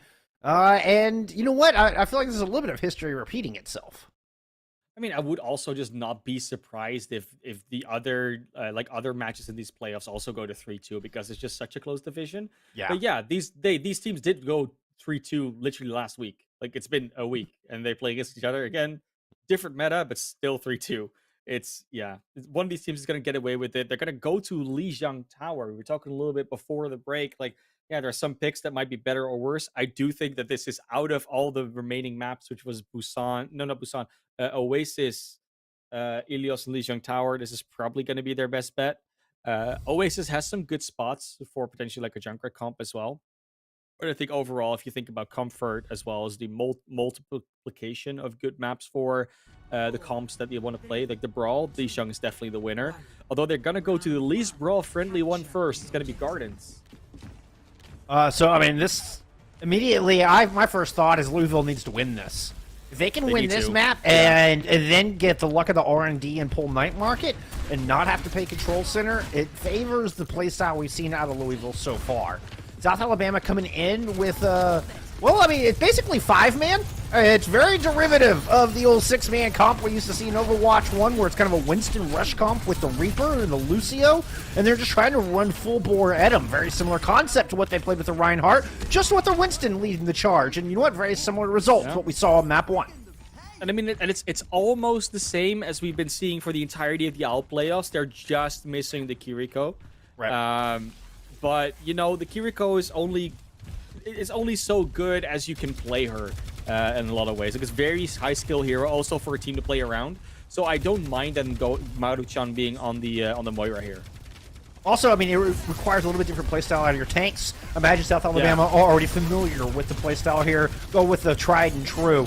As they're looking to hold on. Louisville are very aggressively pushing back in here, fearlessly winning on to this point and picking up 2-3 kills along the way. A little bit of a spin to win, but not in the traditional form. As Joe to Pro able to help finish this off. Quick flip. This might just be the way this goes back and forth. I think the main mistake South Alabama made there is that they didn't press W the entire time. They backed off a little bit. Yep. And that's when Louisville just ran into them. They're like, well, now we're going to attack. And there's nowhere you can go. And that's right. They didn't have anywhere to go. Ult's very similar on both sides. South Alabama does have the overclock, which can just open this thing up wide. Yeah, Rins got caught out. Unfortunate as the power slide ran into the wall. Snoop there in an equally bad spot. Does have a little bit of help from Maruchan in the back. Joe DePro still at full health, and Nell has the Kitsune rush at their back. Running forward, but you have to do it without a Lucio, as Smoke is able to find that kill and to sit back on the point. Sean with some super fast fire and shotguns takes Smoke out of the fight. Lilith, unfortunately, not finding the same value on the other side as Sean goes in with the Death Blossom. It's Spin to Win 2.0 here from University of Louisville. Smoke thought they could get the Primal Rage online on time, which would have completely turned that fight potentially around, but they just couldn't quite get it. It was like 2% away, so I understood why they thought they could get it, but that Reaper was just too fast at bursting them down. Nothing they could do about it. I would love to see the numbers on what the DPS is on a Reaper with twice the attack speed. Yeah, it's ridiculous. All right, pushing into a Death Blossom coming out of Lilith. Louisville need to be a little bit more careful. South Alabama pushing into them. Yeah, beautiful shot. Sean's out of the fight. Joe DePro already used the Javelin spin. South Alabama are pushing forward with a sound barrier at their back. Lilith sitting about half health, hiding in the bubbles, going to look to try to get that health back. Finds that kill onto Tillman. Now looking for more. Down to about 15 as Joe DePro is going to win that one out. But I don't think that Louisville have the reinforcements to hang on here. Sean is back to buy as much time. We'll get it to 99, but then it's South Alabama's point. And I really like that with their mobility, South Alabama is choosing to just ignore the Orisa for as long as possible, eliminate everything else, and then go for the Battle Cattle. It didn't quite work out in that situation for Lilith, but Lilith has been holding on to the Death Blossom forever. I really want to see them find a way to use it. Both Sojourns narrowly missing with their shots. There it is! You ask and you shall receive, and high value on the bridge as Lilith finds the perfect time to pull the trigger on the Death Blossom. Quick cleanup. It's going to be Joe to Pro going to swim with the fishies. I'm no longer man of class. I'm the man of forecasts. I ask and I shall receive. We're the report right now, though. Just a Kitsune Rush and a little bit of Death Blossom from Sean potentially coming up. Sinister has to try and get the Sound Barrier up ASAP because it's getting so close to being the vital ult they need to potentially survive this next rush. Oh, but Louisville aren't going to waste any time. The Kitsune Rush is in. Sean does go down on the approach, and that's the one hero who gets the most value out of that Kitsune Rush. Tillman has fallen as well, but that early pick onto Sean was so clutch. Coming out of South Alabama in a fight that should have been Louisville able to take that. That's going to do it. Jordan Pro and Girth will fall. Sean's going to make it on. Yeah, he's there. Suzu is out from Tillman. Suzu's out. I was going to say, you got to get him, otherwise he gets the Death Blossom on and you might be in a bit of trouble. It looks like they're going to be able to clean up hero after hero here. Focus fire on target. They're from South Alabama. And it was a narrow edge, and if they had been even one slight second behind in that, Sean could have gotten the Death Blossom up, which would have fed into more ults coming online, perhaps. Down to the wire. It on at that point. It's like, if you don't get that kill, I mean, it happens in your quick play games all the time. It's like, oh, we can't get this Lucio, and it's Sound Barrier. Then someone else comes in, and there's a Junk Retire. Like, it's all these things that are coming up. But this is the map you're waiting for. Like we said, Louisville has to win that map because if they don't win that map, it's gonna get harder and harder. And this particular map is the reason why. This is where the Junkrat, Reinhardt, like just the spam and the chaos really comes into play. There's nothing stopping them from approaching with this Junkrat. There's no like walls to hide, walls to hide behind, and there's no environment to sort of cordon them over a bridge that you can boop them off. This is where Lilith might get a lot of value, and Snoop Ferret staying on the Sojourn, so at least it's a different player on the Junkrat, but I don't know if that's going to matter much. South Alabama immediately take White Room. Louisville rotating down low. It's a good mine in the back, and the supports are in trouble. Tillman gets caught out immediately.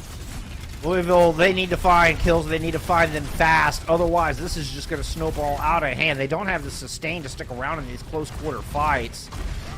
John knowing that, trying to put the damage down on the squishy. Shield comes up just in time, rotation through. Lilith eats a magnetic grenade, backs off to grab the mini. Meanwhile, Joda Pro on the point, able to grab some percentage, so at least Louisville are building up during this whole fight. They're gaining on the board, but they're not going to stick around long in this one. I think with the one-man apocalypse that Joda Pro has been, I wouldn't even be mad if they just tried to play the Roadhog. It's pretty good right now in the meta if you're able to get the picks. But they need to get the picks. That's the main thing. And currently, they're just getting picks as Girth and the rest of the team falls out. And this would be a great place for Azaria if she got hit with the Nerf Hammer earlier today. I mean, it's a great way to deal with the Junkrat that we've seen from both Snoop Ferret and now Lilith. But it's not strong enough anymore, and I can't help but wonder if that's throwing Louisville off their game as they run in into a shatter. Yeah, Smoke is able to lay everybody flat. Joda Pro working to the back, has Lilith super low, will find that kill. Oh, and Smoke overextends trying to chase some kills of their own. So Louisville able to survive through a wonderful shatter and claw their way back into this thing. It's the Reinhardt trap of Overwatch 2. If you get a shatter and you see like 4 players on the ground, yes, you want to chase those kills. You want them to get the eliminations. But the problem is that if you don't get them by the time they get up, you're not going to as a result of the shatter. So you got to find a different way. And Smoke just tries to still get those eliminations after it's already over, and that's when you just die as a Reinhardt. Oh, but those multi-kills are so satisfying. They are. Yeah, it's but it's the same with Gravitons. It's just a thing now. Sure. Absolutely. No, I agree. A huge pin has put Smoke into a very awkward spot, so they're going to use another pin to get out of that awkward spot. Find a kill onto Girth, while Snoop Ferret dropped the overclock and has just managed to chunk through Joda Pro's health pool. And now we're going to be in a really precarious spot for Louisville. They need to find a pick somehow, which is usually going to come down to the Sojourn getting something. But meanwhile, there is still... Ooh. Oh no, it's Sean with Deadeye on the flank. Are they going to notice this in time? Are they going to be able to punish it? Is Sean going to get value? It's interesting that South Alabama isn't pushing up that far, though. They're staying very far away. Yeah, they're not trying to push the spawn door, which I think is what Sean was expecting. And Sean's been found out. Lula found him, but Sean still gets the kill anyway. Now Sean is looping all the way around to the backside, drops the Deadeye, able to get Snoop Ferret and Smoke very, very low. Smoke has another shatter, but they're not going to get a chance to use it here. Rins with a beautiful headshot here to conclude this fight. I think there was definitely a call. It was like, just don't use ults, guys. We were 77%. We're going to be able to win a fight with those ultimates because they definitely are. And there was a large overcommitment from Louisville without getting any ults in return. No one used anything on South Alabama, and that's just a win. Louisville, if you lose that fight, that's a win with the percentage you have. And Louisville used 4. Yeah, that's what I'm saying. Well, first one coming out from South Alabama. Tire circling around. Sean knows it's there, trying to pick it off. Oh, Tire finds 3! Lilith might have just won the series here for South Alabama. It'll be enough to win this fight, and they are in a driver's seat, prime position to close out this series. Oh, folks, 80% and counting. And how are you going to get back into this? You might get a shatter online from Joe the Pro, but you have to dodge the shatter from Smoke. You have to dodge it with the Kitsune Rush. It's already out. Yeah, that's a Ryan in your face, swinging twice as fast as normal. The shatter is good. Oh, that's going back and forth. Jonah Pro smashes Smoke in the face. No way. Jonah Pro brings us back there by themselves. Somebody is on the point. Rids and Joe survive. They managed to hang on. The Kitsune Rush come out and they sort of like run into each other as two teams, and somehow they take way more damage on the side of South Alabama. That was an unnecessary death there from a couple of players. The counter charge comes in from both of the Reinhardts. Yoda Pro taking a little bit more damage, it seems. Both gone over to the Tracer, putting a lot of shots down onto Tillman to see if they can eliminate the sustain. Renz goes down on the front line. Smoke wanted to come out on top of this 99-99 fight. Smoke is swinging for the fences. Nothing to lose, everything to gain here for the South Alabama Jaguars. This squad out of Mobile will win it in a 3-2 fashion once again. It was not a fluke, friends. South Alabama move on through the tournament as they take down the Louisville Cardinals. And I mean, we got to reiterate, right? Like, even though Louisville comes here in here as the 3rd seed and South Alabama as a 6th seed, they're both, you know, 6-3. There's 3 other teams that are 6-3. At this stage, it's ridiculous to even suggest that seeding matters between all those different teams. It's the individual matchups, and especially like we saw it last week between Louisville and this team, the 3-2. They're so close together, and it's all going to come down to the individual players in the moment. These are not league. These are not league matches anymore. This is all about those 1 to 3 to 4 to 5 maps that matter so much for all these players and teams. That's all you get. I mean, and that is all that matters. You get these 5 maps are the most important 5 maps either of these teams have played all semester long. Oh my goodness. South Alabama that's a sigh of relief, wiping sweat off their brow as they almost fumbled a 2-0 lead in this series, but Almost being the key word there. Heartbreaking loss for Louisville. They put up one heck of a fight. Iron mental. They stuck with it. They brought it back down to the wire. But when it came down to control, the maps didn't quite go their way. The sub-maps didn't pop up in their favor. And it was Smoke on the Reinhardt who stood tall when it was all said and done. Yeah, and now, of course, got to do one last thing before we end out this stream. We got to talk to someone. We got an interview. Who just won. Yeah, we're gonna talk to somebody that just played 5 maps and came out on top. One of the players on the side of South Alabama. Of course, we're gonna find out who that's gonna be. We're gonna take a very quick break to try and get them in here. Then we gotta congratulate them and grill them all we want.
All right, and we are back.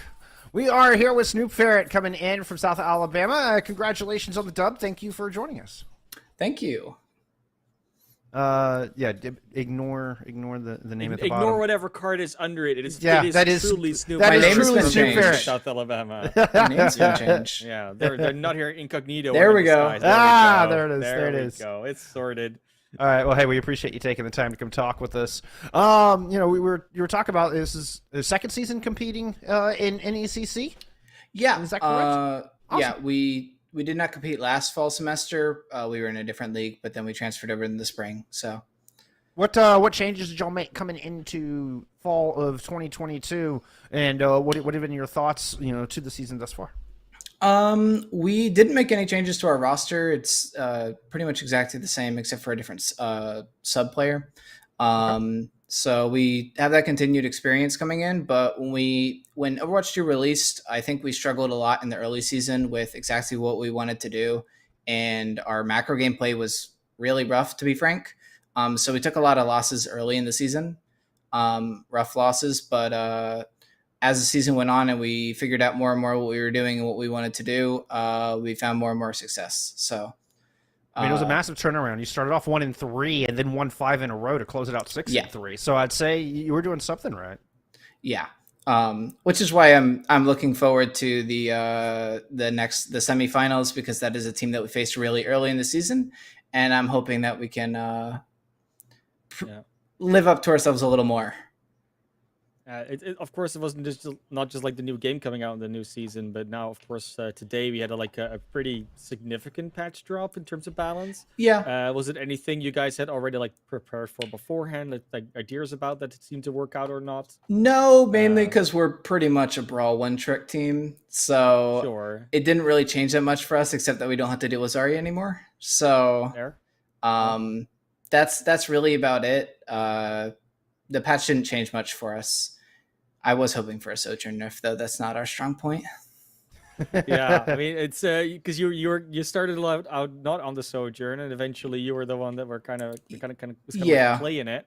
Uh, do you enjoy playing her in the first place, or is it one of those like things of It's one she's of so those strong? I gotta So like I play her. have to, so that's why I don't like Yeah. it. But if she didn't have to, you might like find it okay, and then Yeah.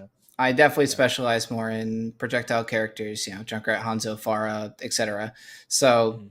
Sojourn's I'm not amazing at her, but we make it work. Speaking of, what was the reason for the change in map 5? You have been playing the projectile hero for the majority of the series, and doing a darn good job on it. I mean, picking out Afara, for goodness sake. We were giving you some props on that one. And then we saw in Control Center, you went over to the Sojourn and Lilith picked up the Junkrat. What was the reason for the swap?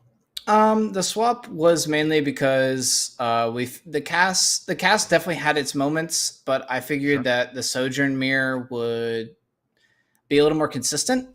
And Lilith's Junkrat is just as good as mine, if not better. So really, it wasn't too big a deal to put him on Junkrat instead and me on Sojourn for the mirror.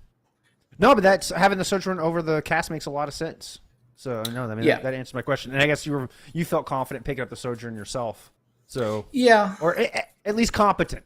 We'll say. That's a good word for my Sojourn. Competent. I mean, it worked out this time at least. Yeah. That's a very good thing.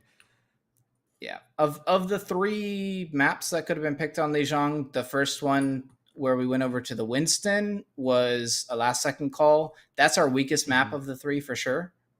Because we're a Reinhardt team and Reinhardt doesn't perform that well on that map in my opinion. So we tried something out and it happened to work.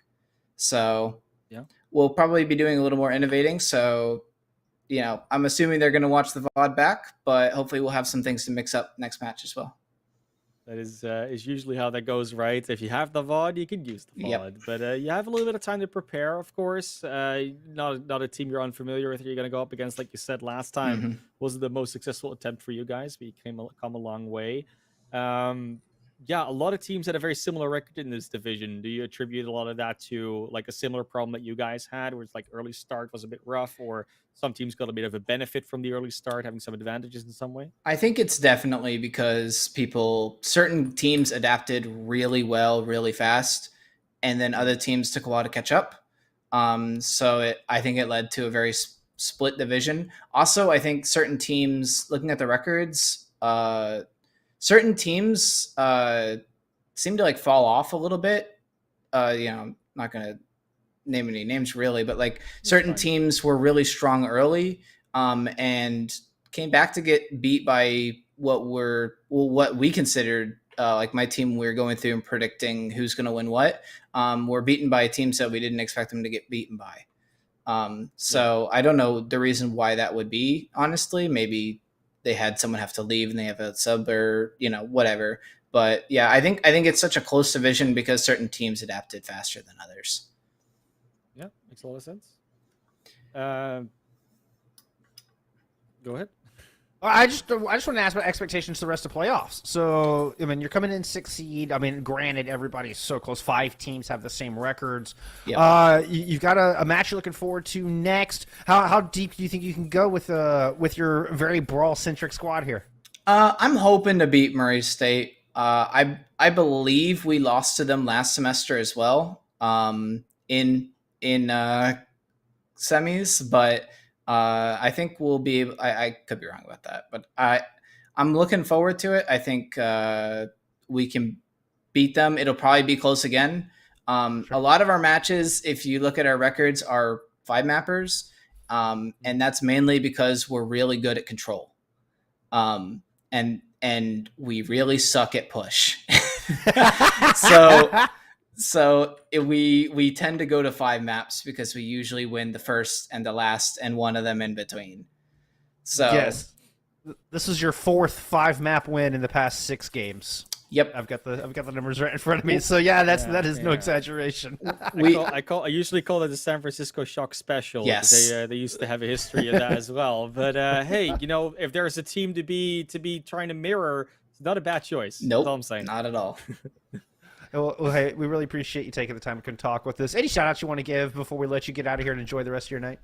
I just want to shout out the rest of my team. They really put their nose to the grindstone recently and have been improving. I'm really happy with our end of season performance, and I'm looking forward to the next match. Yeah, good luck keeping the streak going. Thanks again for doing the interview, and congrats on the dub. Thank you. All right, friends. That was Snoop Ferret coming in from South Alabama. A very, very straightforward interview. I like the Yeah. Okay. Give all the secrets away. Do it. Yeah, why not? It's not like you couldn't tell by just watching one map of them. Like, I mean, they kind of in their, in their play style, and hey, they've got an identity. They're leaning into that identity. You love to see it. It's working for them. I mean, I do really like as well, like the little hint in there. It's like, oh, we might try to innovate some other things in there. Like, the Winston seems to be working. Maybe we make something new. It's like, well, still keep them on their toes a little bit. It's what you do. But friends, that's what we do here. We show off the players, we show off the teams, we show off some great Overwatch. Also other games, of course, but not tonight. Tonight we had a couple of great series. Actually, I'm pretty sure that we don't have any series anymore after this. So unfortunately, that is going to be the end for this stream. But we've had a blast. We have had a blast. I mean, that's day one in the books. We've had several, series go to map 5. A lot of really close games. A lot of really good competition here in Collegiate Overwatch at NECC. It has been an absolute pleasure bringing it to you. I was hoping I could find our next date here, so I'm kind of stalling momentarily while I'm typing on my computer, because I would literally love to let y'all know when day 2. Back on the 1st of December. Yes, yep, that's exactly it. I thought we were taking time off for the holidays, but I wanted to double check. Classy's exactly right. Next day 2 of playoffs will be on December 1st, so mark it down, save the date, all of those things. But until then, we really appreciate everybody coming in and hanging out with us, enjoying these games. Appreciate everybody behind the scenes for making all this happen. Everybody at NECC, thank y'all very much. But we will see you in a couple weeks. Have a wonderful Thanksgiving holiday and enjoy the rest of your evening. Bye, friends.